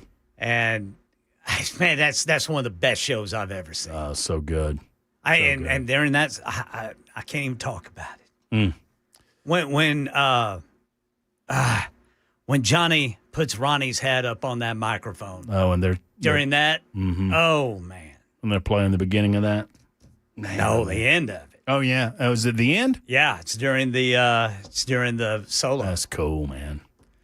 All right, so yeah, mucho apologies from your host for misidentifying the band. Obviously, I know the difference between Led Zeppelin and Leonard Skinner. I don't know. Maybe I'm having some sort of brain aneurysm. It's 43 after the hour. I also have to correct another thing. So I conflated the school libraries and the public libraries, and we're talking about the public libraries here, not the school libraries, obviously. And so we're trying to restrict access from some of this inappropriate material in the public libraries. Joanna Daniels is making that a cause of hers, and the expectation is that'll happen. Once again, if you want your child exposed to these types of things, obviously you can get them exposed to these types of things, but these are explicit materials, sexually explicit materials, transgender-themed materials, and they've not been able to get this past the finish line because of the 8 voting members. They are at an impasse. They're tied 4-4, and as a result, you saw the appointment of the 9th member of the board, and that person is Riley Gaines, who we just spoke to about an hour ago. It's 44 after the hour. It's time for Nincompoops in the News. Super Talk 99.7 WTN. Nincompoops in the News. It is our daily opportunity to step away from the news items and the headlines of the day and to find those offbeat stories about nincompoops. Ken Weaver finds one. Jackson Williams finds one. Matt Murphy finds one. We present them to you, and you, as a collective listening audience, get to vote on who your favorite nincompoop is on a day-to-day basis. And whomever has won the vote on the previous day, so long as we count it up or remember to do so, they get to go first. And today's first submission to Nincompoops in the News is Ken Weaver. Take it away, Ken Weaver. This here comes from Nashville. Another Nashville story. Mm-hmm. Woman charged with pepper spraying Waffle House employees. Oh, no. A woman faces several felony assault charges after reportedly using pepper spray during a dispute with employees at the Waffle House in Donaldson. Mm-hmm. Channel 2 says officers responded to the incident about 6 o'clock Monday morning over there on Stewart's Ferry Pike. According to court documents, officers arrived to find the suspect, 21-year-old Ariana March, inside her vehicle in the parking lot with a bottle of pepper spray in the passenger seat. She reportedly told authorities she was exposed to pepper spray after it had gone off while in her hand. Employees told officers March had entered the restaurant and demanded food. And when the employees refused to serve her, she allegedly went out to her car and came back inside with the pepper spray. Reports say after March sprayed the cook, she and others in the restaurant were affected by the spray due to the room's small size. March was arrested and charged with 3 counts of felony assault on a law enforcement officer, misdemeanor resisting arrest, harassment, 2 counts of assault with bodily injury. Her bond set at $30,001. Huh, and $1. Huh, 30,001. That's got to be a typo. That's got to be difficult. What if you just got the 30 grand? Judge, all I've got's 30 grand. Where's your $1? Scattered, smothered, covered, and pepper sprayed. Yeah. It went off in her hand. Yeah, I don't know what happened. It just went off. I don't know what to tell you. That's awesome. Little pepper spray at Waffle House amongst friends. It can get pretty crazy. Let me tell you, I can tell you some stories about Waffle House, Ken. Yes, sir. You used to work there. It gets pretty crazy at Waffle House in the middle of the night. I bet. Oh, man. You got people doing things in the bathroom they're not supposed to do. I got old drunky Joe. He's passed out in his grits. I got to get him up. I got to fight over here on the other side of the thing. Yeah, you were the manager. Oh, my gosh. So you had to deal with all that. I've been to this Waffle House. What, the Donaldson one? Yeah, Stewart's Ferry. What was your experience, Jackson? Yeah, it was fine. Anything go off in your hand? Nope. Good for you. Just a nice Waffle House. Yeah, better watch that pepper spray, buddy. I went there in the daytime, though. Especially if there's a young woman by the name of Ariana March around. I was at the Waffle House that you went to after leaving my house the other night. How was that? Yeah, it was good. That's a good Waffle House. It's a great Waffle House. Had a triple over light plate, scattered smother cover chunked. And I don't get any meats with it. That's what the chunk's for. And I like my toast dry, please, so I can dip it in my my overlight eggs. Do you get a waffle? I do not typically get a waffle. So you hate America. But if I do get a waffle, Jackson, I want that sucker extra dark. Thank you very much. I want it crispy. I don't want it flimsy. I want it crispy. And by the way, Waffle House superior in every way to Cracker Barrel. I'll fight you over it. Man, I think that's fair. I like putting eggs on waffles. Now I'm hungry. You know, if I had, I'm not a I can't stand pancakes. I just don't like pancakes. I mean, I can't stand. That's harsh words. I don't like a sweet breakfast. there you go, Weaver. I don't care for a sweet breakfast. French toast, no thank you. Pancakes, no thank you. Waffle, no. But if I had any of that, I would have a waffle. Yeah. Well, I would put my eggs and my bacon on the waffle and then fold it. And eat it like that with all that yolk running out of it. A waffle burrito. Yes. Oh, my goodness. Now we're talking. Y'all never done the waffle taco? Well, I am now. Put some little hash browns, some bacon in there. That's what we're talking about. Maybe some egg right on top. Maybe, if you're feeling it. And some hot sauce. That's what I was about to say. And not stupid Tabasco. I don't like Tabasco. Thank you very much. I want Louisiana. I want Frank's. Really anything. Trappies. I'll take Trappies. I like that Louisiana. Oh, that Louisiana's good stuff. It's real good. Crystal. Take Crystal. Anything but Tabasco. Tabasco doesn't taste good to me. And if you are a member of the Tabasco contingent, and don't come at me. A matter of taste. I don't make a matter of taste a matter of fact on the show. Okay. I'm going next, Jackson, with your permission. No. I'm still doing it. A 25-year-old. Go ahead. A 25-year-old Florida man landed in handcuffs after allegedly swiping his grandmother's ride, wrecking it, then trying to torch the thing before bolting like his pants were on fire. Miami Township cops rolled up around 2:30 a.m. Wednesday after some sharp-eyed locals spotted a smashed-up sedan near Route 450 and US 50, then watched a tall man in a white tee and jeans sprint away from the mess like he was training for the Olympics. Officers found the poor car nosedived in a ditch banged up beyond belief with weird scorch marks along the driver's seat and gas tank. Somebody clearly tried and spectacularly failed to light up.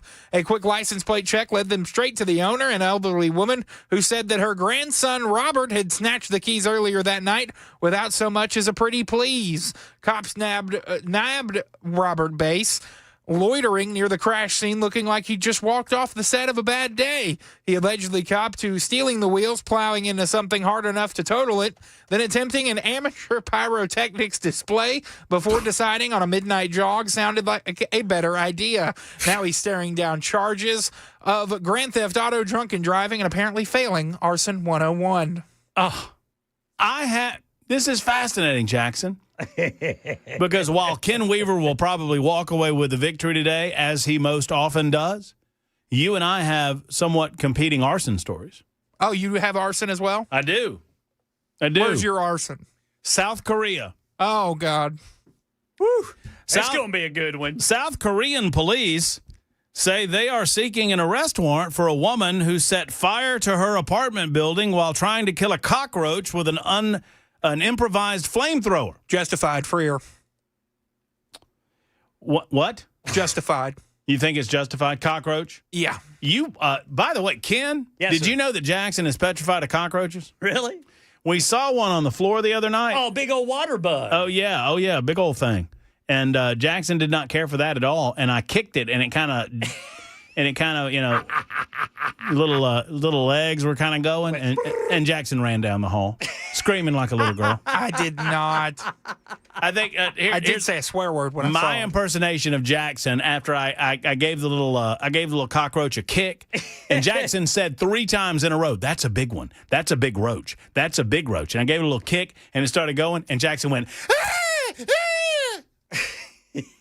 At least that's what... You see what's funny is that's the what I first part remember. of that story is true. That's what I remember. I remember Jackson going, "Oh, oh, don't put it on me, don't put it on me." Don't put it on. South Korean police say they'll seek an arrest warrant for a woman who set fire to her apartment building while trying to kill a cockroach with an improvised flamethrower. One of the woman's neighbors died after falling to the ground in an attempt to escape through a window. The woman, who is in her 20s, told police she was trying to burn a cockroach with a lighter and hairspray, adding that she had used this method many times before and never had any trouble with it.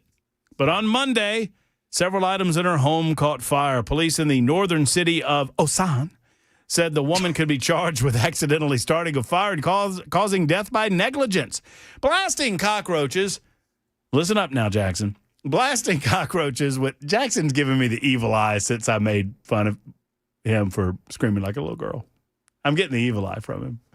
I mean, is this how you're going to look at Tony, what's his name, when he leaves the Tennessee Volunteers for the San Francisco? No, I think it's time.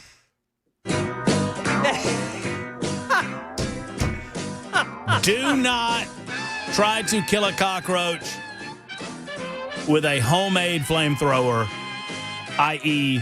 lighter and some sort of flammable spray. No, it's sir. not a good idea. And you can hurt people, and this woman tried to do it, and she burned her apartment to the ground. Well, and Also, it's Tony Vitello. My bad. and she was going to hurt that poor little roach. I know. Poor little fella. Oh, that's not a loss. He's just trying to live his little life. He ought to move to Sumner County. Oh, I want to go see if that little fella's still in the hall. You think he is? I hope not. I'm going to go find out. 54 after the hour. That's how we play Nincompoops. Give us a vote. 615-737-9986. It's The Murphy Show on Super Talk.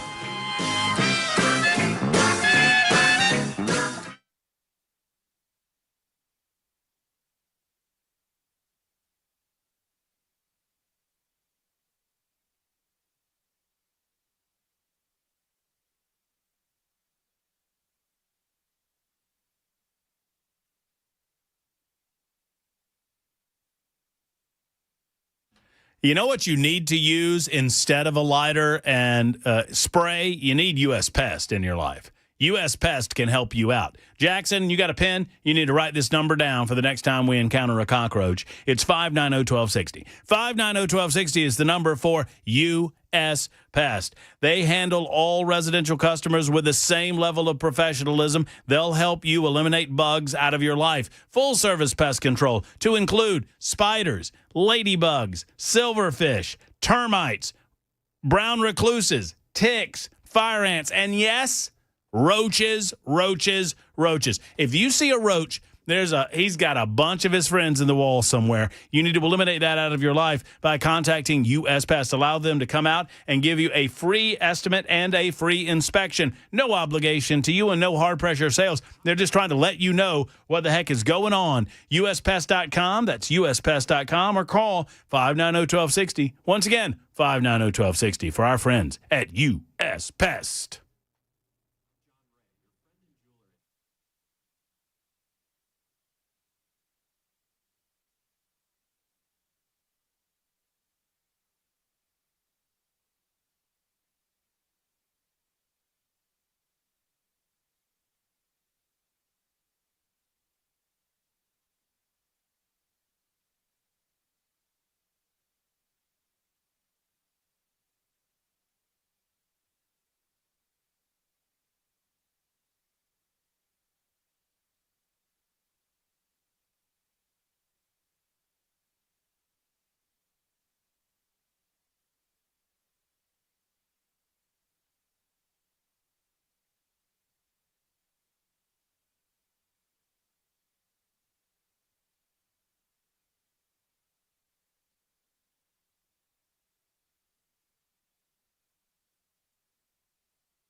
I'm Ken Weaver with your top stories. Full forecast and traffic coming up in 5 minutes. Riley Gaines, known for fighting transgender participation in women's sports, has been appointed to a vacant position on the Sumner County Library Board. Supporters say it signals a pushback against what they call woke ideology in public libraries. In August, the board rejected a ban on transgender-themed books, and then recent meetings have failed to reach a quorum, preventing further votes. Gaines telling WTN's Matt Murphy show she thinks that's intentional. So they don't show up to meetings, and they have been waiting until Chairwoman Daniels' term is up in November to reduce the number on the board to 7, which would ultimately give the non-conservative members the majority, which is, of course, what they want, so they can get their narrative, their agenda through without any sort of resistance. Yeah, Gaines says her appointment means that's not going to happen. Sumner County School Board will vote tonight on whether to call the December break Christmas break or winter break. Supporters of winter break, like board member Shelley Young Tucker, say it's more inclusive, while others, like board member Andy Lacey, argue Christmas break is tradition. Choosing to consider winter break over Christmas break is not about erasing faith. It's not about taking Jesus out of the season. In fact, I would challenge you to say that it's the opposite. It is about recognizing that we are a community in Sumner County. It's why I moved here. It's why I love it here. We are a community, and we need to care about each other. You know, would you rather me lie to you or tell the truth? Christmas is Christmas. Why do we have to worry about offending everybody over the truth? I don't want to, like I said, it's not my intention to offend people, but Christmas is Christmas. Why do we have to offend the masses to appease the 1%? Yeah, they're going to vote on that soon. The decision follows last year's vote to rename it Christmas break, which sparked this new debate. Amazon denying a New York Times report that claims the company plans to replace more than 600,000 jobs with automation by 2033. A spokesperson says the report reflects only one team's internal projections and not Amazon's broader hiring strategy. The company also emphasized its plan to hire 250,000 workers for the upcoming holiday season. And New York City's Canal Street vendors nowhere to be seen tonight. That's because a raid that included ICE agents likely sent many into hiding. Here's ABC's Matt Rivers. An immigration crackdown in New York City as federal agents descended on Canal Street, famous for its bargain shopping and knockoff designer goods and parts of Chinatown. The raid, part of an operation targeting illegal street vending. The scene turning chaotic as agents made arrests and pushed back the crowd. The traffic coming to a standstill at the start of rush hour, with cars trapped between law enforcement officers. And a U.S. Marshal and a suspect injured during a federal immigration raid in South Los Angeles this morning. Officials say the suspect tried to get away by ramming vehicles, leading agents to open fire. Both the suspect and the marshal, U.S. Marshal, recovering from non-life-threatening injuries. That incident under federal investigation. That's the latest news. Traffic and weather next. I'm Ken Weaver, WTN News.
Southside police reporting a crash 40 westbound at Elm Hill Pike overpass. Over on the west end, 440 westbound at exit 1. South Nashville, 24 eastbound past Murfreesboro Pike.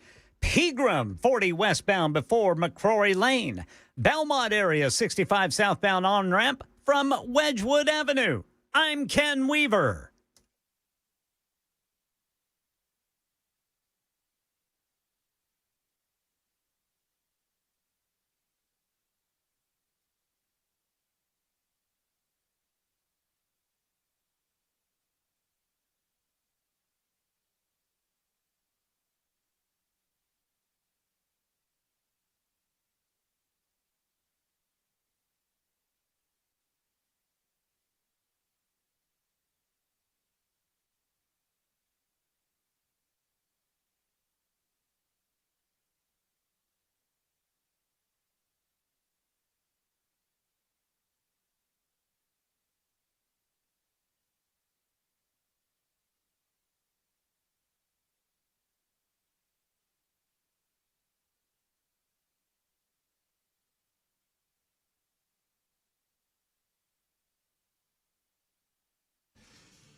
Super Talk 99.7 WTN. It is 8 minutes after 6 o'clock, and a good evening to you. Hope everyone's doing well. We've got until 7 o'clock tonight, and we'll hand off to Mark Levin at that time. Thank you for spending a little bit of time with us. Whatever amount you give us, whether it's 5 minutes or the full 4 hours, we certainly appreciate you. Perhaps you're driving home in your automobiles right now. Be patient. It'll be there when you get there. A lot of traffic in and around the city. We understand that as we try to make the drive home a little more satisfying, a little more palatable by thrilling you and filling you with informative news talk radio for the masses. On Super Talk 99.7 WTN, episode 907, currently in progress. Keith writes in and says, Christmas is a pagan holiday, so who gives a crap? Well, I mean, I guess that's a take.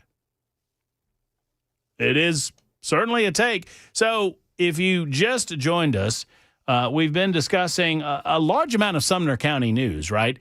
So the Sumner County Library Board voted, or I don't know that they voted, but they appointed a new member to the Library Board in the form of Riley Gaines. And obviously this has got a lot of supporters. We had Riley on the show earlier. She's a friend of the show. She's been on with us many, many times. You've seen her on a variety of different national programs as well, conservative activist, and obviously a spokesperson for the failure of the current, or not even the current, the past transgender policies with regard to student athletics from recognizing that it is disproportionately affecting in a negative way females who are attempting to compete with fellow females and they're given sports. And if they're forced to compete with biological males, this obviously puts them at an extreme competitive disadvantage. So we have that going on in Sumner County. We also have a vote happening tonight on the school board as to whether or not to have a winter break or a Christmas break. Now, apparently, I'm told by those that know, folks in the background there in Sumner County, that previously, until last year, they had held winter break for like the last 30 years. It had always been called winter break. Last year, the school board voted and decided to change the name from winter break to Christmas break. Well, now they are attempting to decide whether or not to change it back to winter break. I have a difficult time. Well, I almost said I have a difficult time caring, but I do care in as much as you see minorities within communities claiming some level of offense. And by claiming offense, they are demanding that our communities change their very fabric on the premise of that offense. And what we are being told by members of the school board in favor of this change to winter break, that calling it a Christmas break might offend some people. And here's what I have to say about that. I don't care. I mean, I do not manage my life concerning myself with who I might offend on any given moment of any given day. You, and I would encourage you to think about this from a psychological perspective, friends. You could not offend me if you wanted to. Why would I allow someone to have the power over me that I would give them the opportunity to offend me? What is offense anyway? I mean, what is it? Are you saying you disagree with me on something? Okay. It is your right to disagree with me on something. Oh, I offended you. Are you saying that I hurt your feelings? Well, I don't care. I mean, not to be rude. If you're a family member or within my friend group and you tell me politely that something I'm doing or something that I say might hurt you in some form or fashion, then perhaps I will, try to navigate around that in some way. But I cannot live my life managing to work around and walk around the perpetually offended. Now, when I say that you can't offend me, I mean that.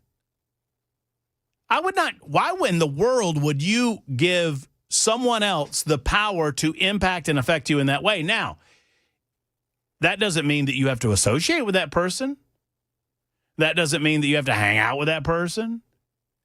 And if you're at loggerheads with a coworker, then ultimately it's going to be up to someone within a management structure to determine how they're going to lay out the rules as to what we talk about, what we don't talk about. But my goodness gracious, this concept of perpetual offense. And nowadays in 2025, individuals use it like a bludgeon, where the suggestion is if you do something and I raise my hand and say I'm offended, then automatically, no matter what you're doing, no matter how ridiculous my response might be to it, you have to stop doing what you're doing. No matter what it is. All I have to do is claim I'm offended. Offended. And once again, I don't even know what that means. That means I hurt your feelings?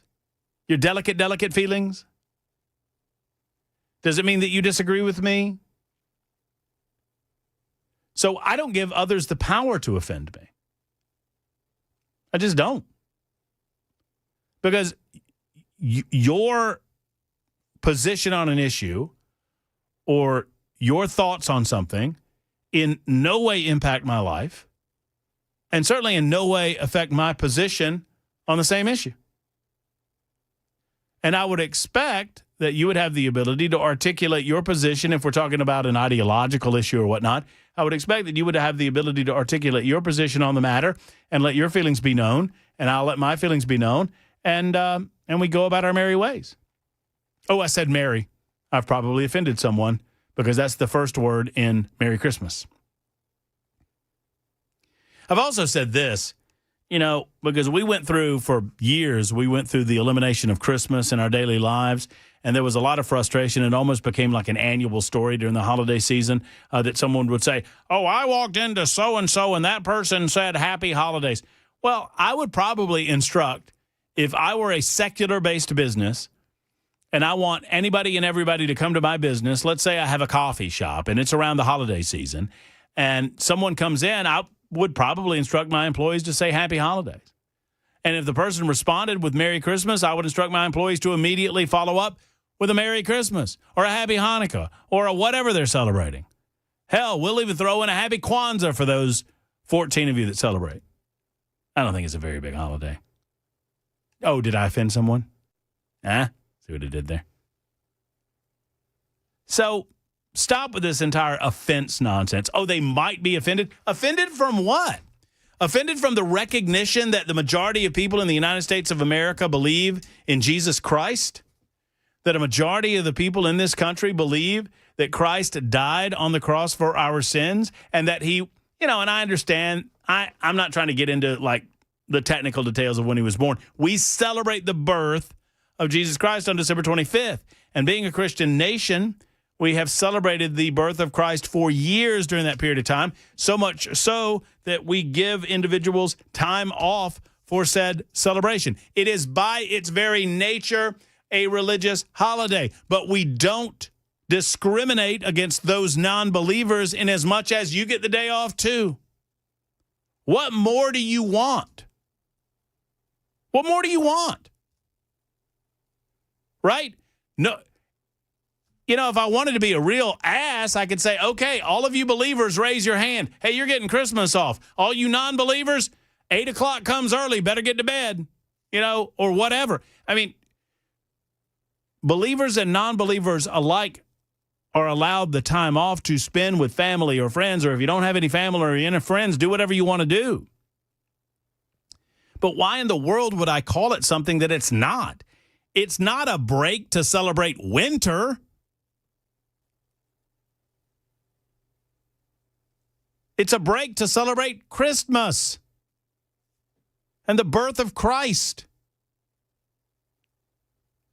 And once again, if you don't celebrate, nobody cares. Nobody cares.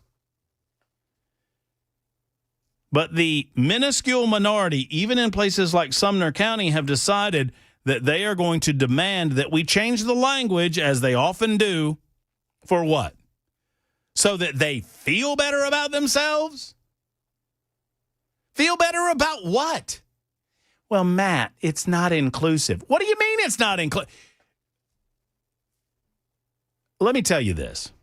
If you live in a secular household, if you live in an atheist household, if you live in a Jewish household, if you live in a Muslim household, if you follow a different faith other than Christianity, and you're not telling your kids that most of the people in the United States of America are of the Christian faith, and they like you and you like them, and that's okay, and there's nothing wrong with that, and we have the freedom to celebrate any religion of our choosing, yet as a society, we designate a certain time off to celebrate a faith and a religious structure that the vast majority of people in this country believe in, and you're not telling your kids about that, and they're going to learn it because it's Christmas break. And if your kids don't feel included, that's on you to help them feel included, because no one's excluding them from any Christmas celebration or any opportunity to worship or not to worship, just to enjoy a dadgum pagan Christmas tree and Santa Claus coming down the chimney and whatnot. It just wears me out, man. I'm also being told that the possibility exists that this whole winter break, Christmas break is a head fake. A little birdie has told me, do you know how much the superintendent of the Sumner County school system currently makes? If I'm not mistaken, the current pay for Robert Langford, who is head of the Sumner County School District, is $225,000 a year. And there is a vote to go up another $25,000. Is that right? Do I have those figures correct, Sumner County? And that he's 2 years into a 4-year term. Do I have that right? Now, I'm not sure what's right, what's not right. I'm just hearing this for the first time. There's a vote up before the school board tonight to increase his pay in the middle of his contract. Why are we doing that? Are people trying to poach him? Is this NIL? Somebody trying to get Nico out to UCLA? What are we doing? I don't understand any of that. But I'll try to figure it out. But what I'm told is there's a vote. Apparently, it's like either 200 to 225 or 225 to 250. That is a hell of a lot of money. I mean, more power to you, buddy. I'm sure you're really good at what you do as superintendent of Sumner County Schools. I don't know Robert Langford from Adams House Cat, but that's a lot of money. And I don't understand why we're increasing pay in the middle of a contract. It doesn't make any sense to me. And yes, as 0152 said, happy Festivus for the rest of us. I got a lot of problems with you people, and you're about to hear about it. Jared is next up. Hey, Jared, how are you? Doing great. How are you? I'm well, thank you. When I was in school, I went to a church that we didn't celebrate Christmas in my family. And I get the position people are taking that it's pagan and all this kind of stuff, and that's a huge history lesson for another day.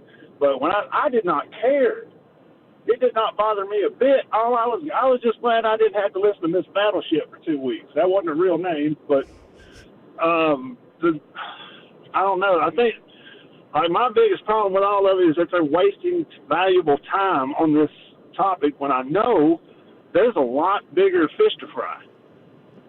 Yeah, I mean, I generally don't care either, Jared, but I'm just so sick of the perpetually offended class of people winning these arguments.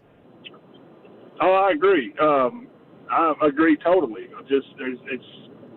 I never complained about it. Like I said, I didn't care. It didn't bother me a bit. But it's like people want to assume that these kids they're offended or they feel left out, and this, that, and the other. It did not bother me, not a single bit. And I don't know. It's just all the trying to protect everybody's feelings is just way out of hand. And I'll hang up and let you talk.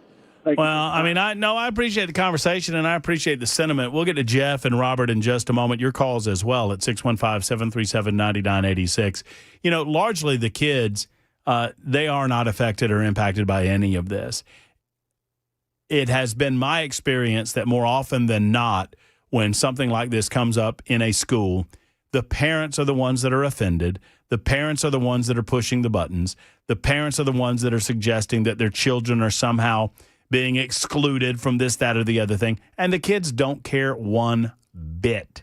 The parents care. And the parents demand that the entire community change to fit the way that they live their lives. And it's just wrong. It's just silly.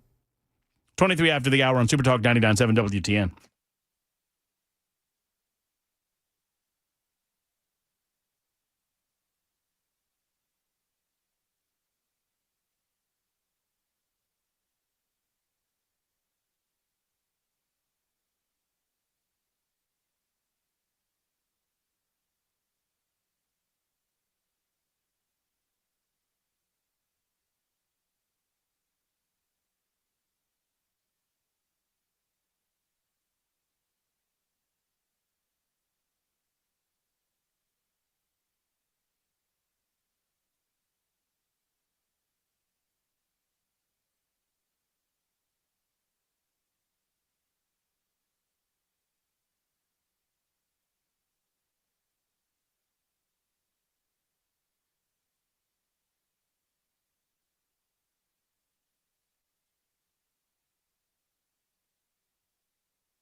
All right, so I have a little bit of, not cleaning up to do, but some confirmation here. So Scott Langford is the head of the Sumner County school system. His full name's Robert Scott Langford. So he goes by Scott. I don't know Scott Langford. I don't pretend to understand if he's good at his job, bad at his job. I don't know. Apparently, the Sumner County School Board thinks that he's pretty good at his job because Scott Langford is making $200,000 currently a year. He was signed to that contract a couple of years ago, and there's a vote tonight to up that contract from $200,000 to $225,000. His contract ends in 2027. Why is the school board voting to give him a $25,000 raise right now when he and the school board agreed to a 4-year deal at $200,000 a year? Now, there could be legitimate reasons, I suppose. I suppose that another school system could be trying to poach him. Yeah, for example, we pay Jackson Williams, J. Willie, Y2J, Action Jackson. We pay him a lot of money to be the executive producer of this radio show. But if someone came along and tried to pay him a little bit more, well, we'd have to compensate him more, wouldn't we? That's free market competition. But is that happening? I don't know. Maybe Betsy knows. Hey, Betsy, how are you? It's Betty. Oh, I apologize. It says Betsy on my phone. Okay. That's okay. I think there was maybe too much noise in the background. I was just going to let you all know that Dr. Langford likes to refer to the conservative Christians, who are the majority in Sumner County, as fascists on his social media posts. And this is not just my hearsay. This is from the Hendersonville Standard, which is a local paper, and it's been picked up by a few other papers as well. But let's just say that he does not represent a lot of the folks here in Sumner County. And what has happened over the past several years is there have been a wave of people who have moved in here and take advantage of the fact that as long as you profess to be a Republican in Sumner County, you can basically get elected dog catcher. Well, I'm told that I'm told that Langford is a hometown boy, right? Do you know? Well, he's from White House, so he's out there on the perimeter, if you will. Well, hold on just a sec. Betty, I got Ken Weaver. He's got news to do right now. I want you to hold on. I want you to be able to finish your thought on the other side. I don't want to rush you there. Jeff is on the line as well. Robert's on the line as well. And we'll get each of you. So just to clean it up, started his contract at $200,000. He gets a raise every time certified employees get a raise, so he's up to $208,000 right now. The proposal tonight is $225 or $225,000. So an increase in his salary of some, do the math on that. Why? I don't understand that. It's 32 after the hour on Super Talk.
Hey, friends, it's Matt Murphy, and let me tell you something. Genesis Diamonds has an incredible experience coming this weekend. We're talking about the big pre-owned Rolex sale that's happening the 24th and 25th. That's this Friday and this Saturday. At this event, you can get never-worn, fresh, they call them pre-owned models, but these are fresh models that have never been worn that people wait years for.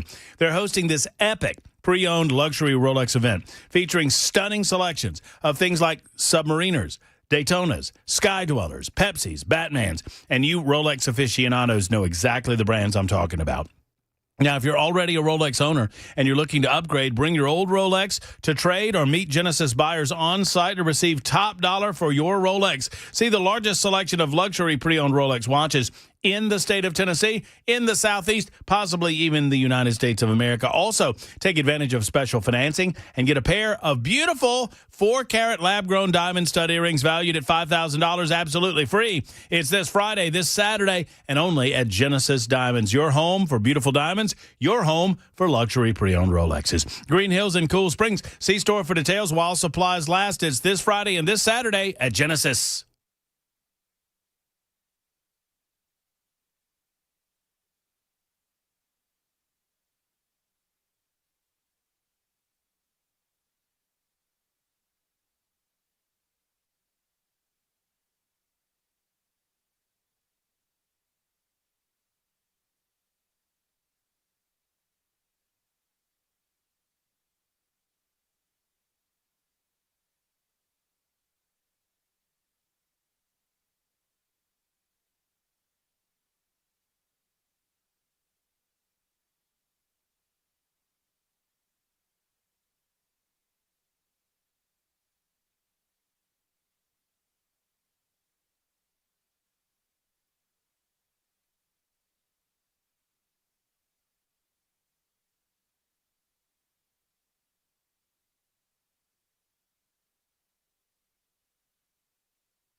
I'm reading some of the article as we speak from the Hendersonville Standard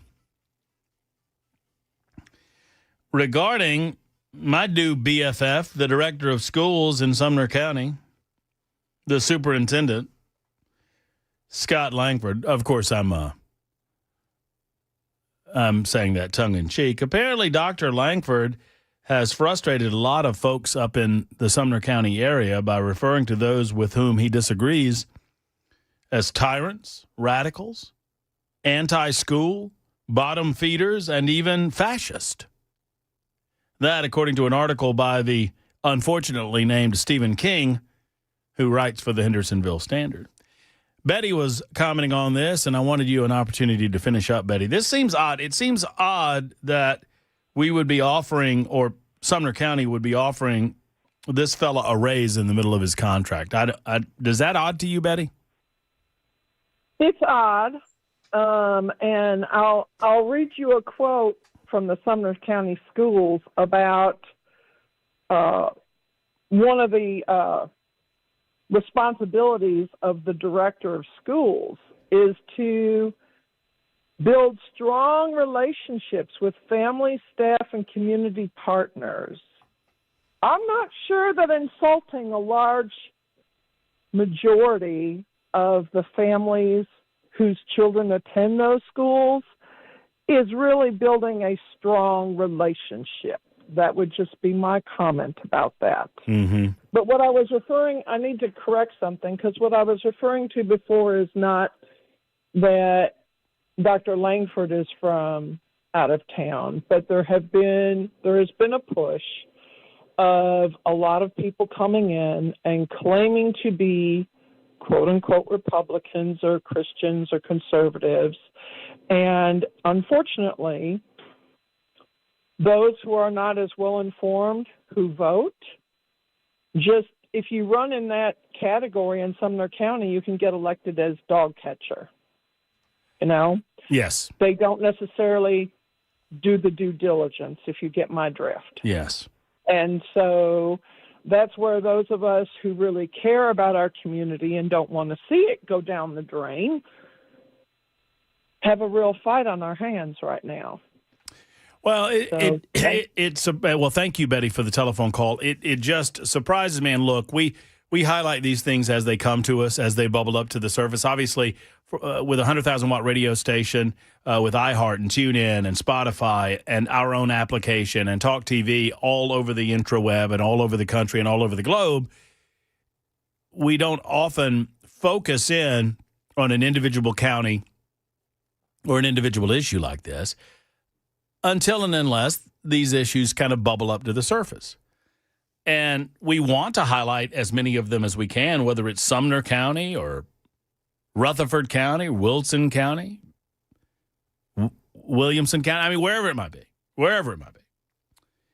So this is not to pick on Sumner County. I just genuinely don't understand what's going on in a county where you hire a director of schools for $200,000 in 2023. That school director contract is raised when other contract employees get raises, and I'm told that it's now up to $208,000, and that the school board is voting tonight to extend the director's contract for another 4 years with a $25,000 raise. This in the midst of relatively strong pushback against some of the comments that this director of schools has made about some of the members of the community, calling them names like fascist. And I'm just learning about some of this myself. Beyond that, I do not understand what the push is to increase this person's salary in the middle of their contract. Is $200,000 not considered to be an adequate amount of money to be the director of Sumner County Schools? Am I missing something? Maybe I'm missing something.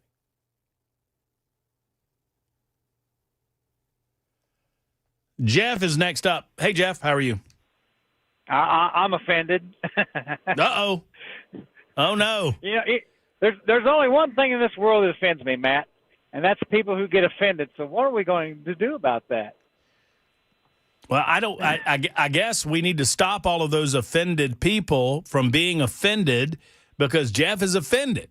And you see, if you really cared about people being offended, you would stop the offense that you're committing against Jeff by stopping being offended, right?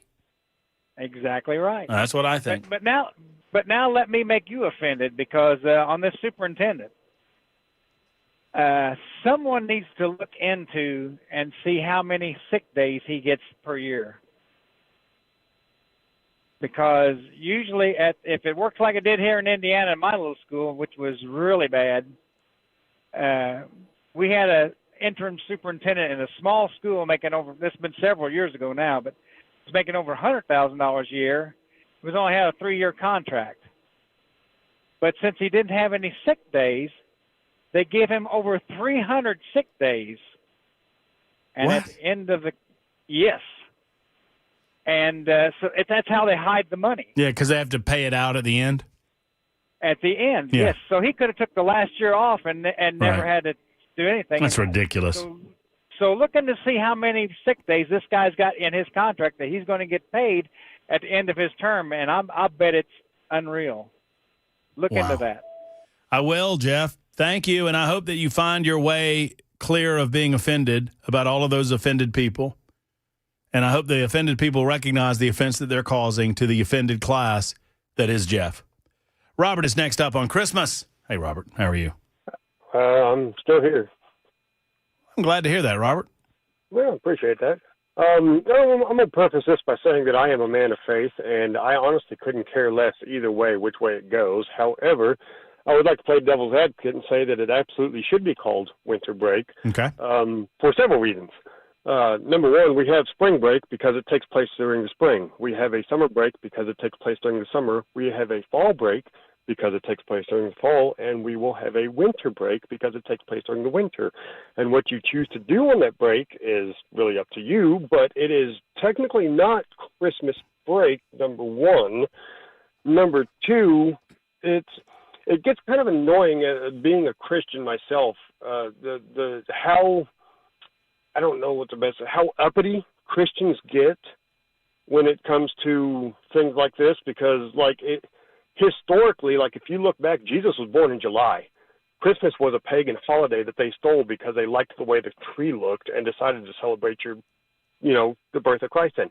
If that's when you want to celebrate it, that's fine.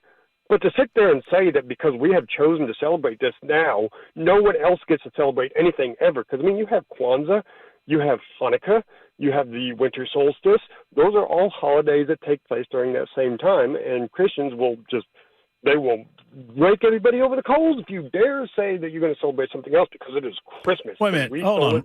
Robert. What Christian has raked you over the coals? Or hold on. No, just listen to me. Listen to what you just said. That are you saying, no, I just want to repeat what you said, and I'll let you comment. Okay. You're saying that Christians, if you say, I celebrate Kwanzaa, that you get raked over the coals. What does that mean? No, it's not that I celebrate Kwanzaa. It's that if I were to say Happy Holidays, they just immediately snap, oh, it's Christmas, stop trying to eliminate. I'm not trying to eliminate Christmas. I'm just saying that I'm wishing everyone whichever holiday they decide to choose. Well, you heard what I said, right? Yes, no, absolutely. And again, listen, I'm just playing devil's advocate here. No, I couldn't that's care fine. less. And I am a Christian. But you sound like you care a little. No, I care less about which way it goes as much as I care about the people who take such offense to it. Does that make sense? Like how dare you take offense to something that everyone else also has kind of a right to at the same time? You know what I mean? That is hold on. So that is my principal objection. I don't give a rip what you call it, what he calls it, what she calls it, what they call it. I don't care. What I care about is that a small minority of people have decided that what the community wants to call it is not good enough because they are offended. And that's garbage. Yes. And the community, Robert, that whether you like it or not, the community considers it a Christmas break. Well, I understand that, but again, like I said, it's a double-edged sword because I 100% agree with what you just said. At the same time, I also will advocate that it is not a Christmas break; that it is a winter break, just like the fall. No, Robert, what came first? What came first? I would argue the winter solstice. The reason that December 25th has long been celebrated as the birth of Jesus Christ is often associated with winter solstice. But we, as a society in the United States of America, did not decide to give kids a time. No, hold on. I'm trying to let you finish, and I would ask that you let. So we, as a society, did not designate that time off during that particular point in the calendar because of winter solstice. No, not because of winter solstice. Why did we pick that time to take a break from school? Why did we pick summertime to take a break for the summer break? because it's in the summer. So you Or in choose the not fall to break. you choose not to answer my obvious question. No. I'm seeing your point, and again, I'm not 100% disagreeing with that argument. But at the same time, if you look at the distance between the breaks, they all take place like during the quarter. Right, Like, but here's where the degradation happens, Robert.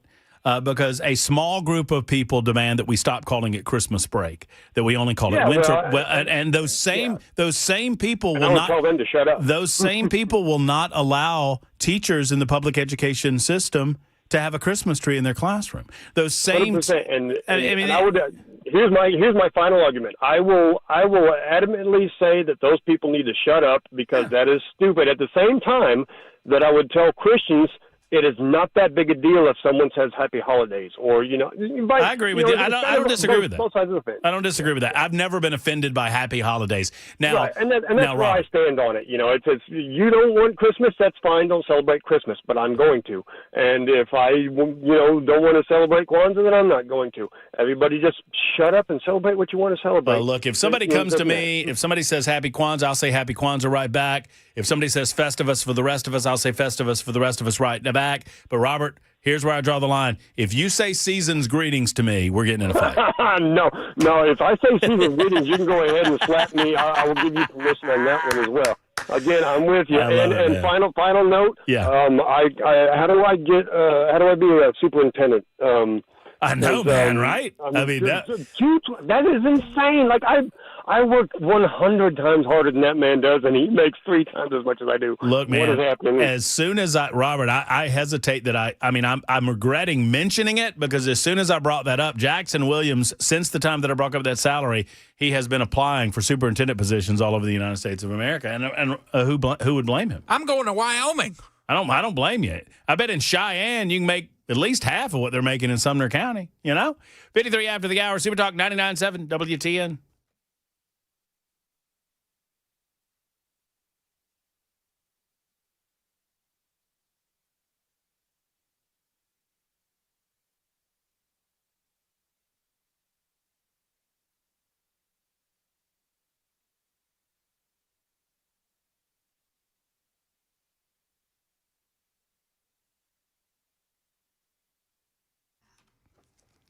My friends at Grace Point Healthcare want to make sure that you understand that modern medicine can be delivered the old-fashioned way. The old-fashioned way, without the insurance companies getting in the way and telling you what treatments you can and cannot have, without pharmaceutical companies doing the same. And that's the way they do it. Now, we're in the fall.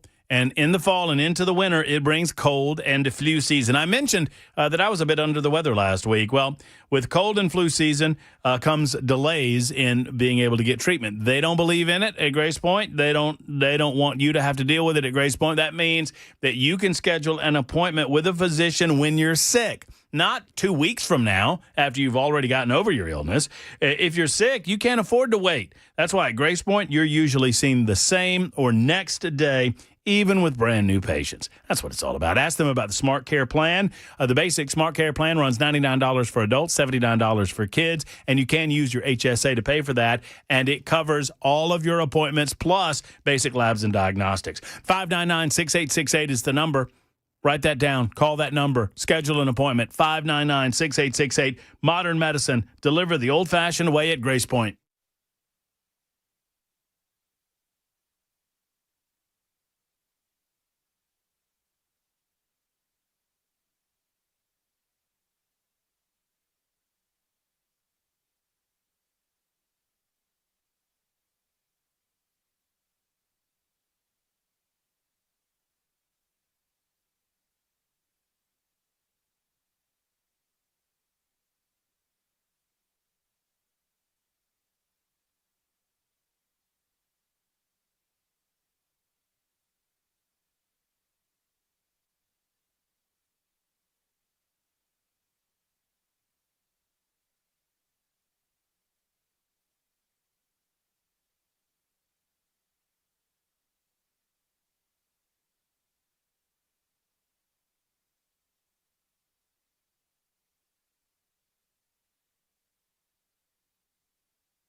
Selling your home can be stressful, but it doesn't have to be. Get a guaranteed offer from Mark Spain Real Estate. There are no showings, no open houses, no stress. Work with the #1 real estate team in the U.S. and close with confidence. Go to markspain.com today.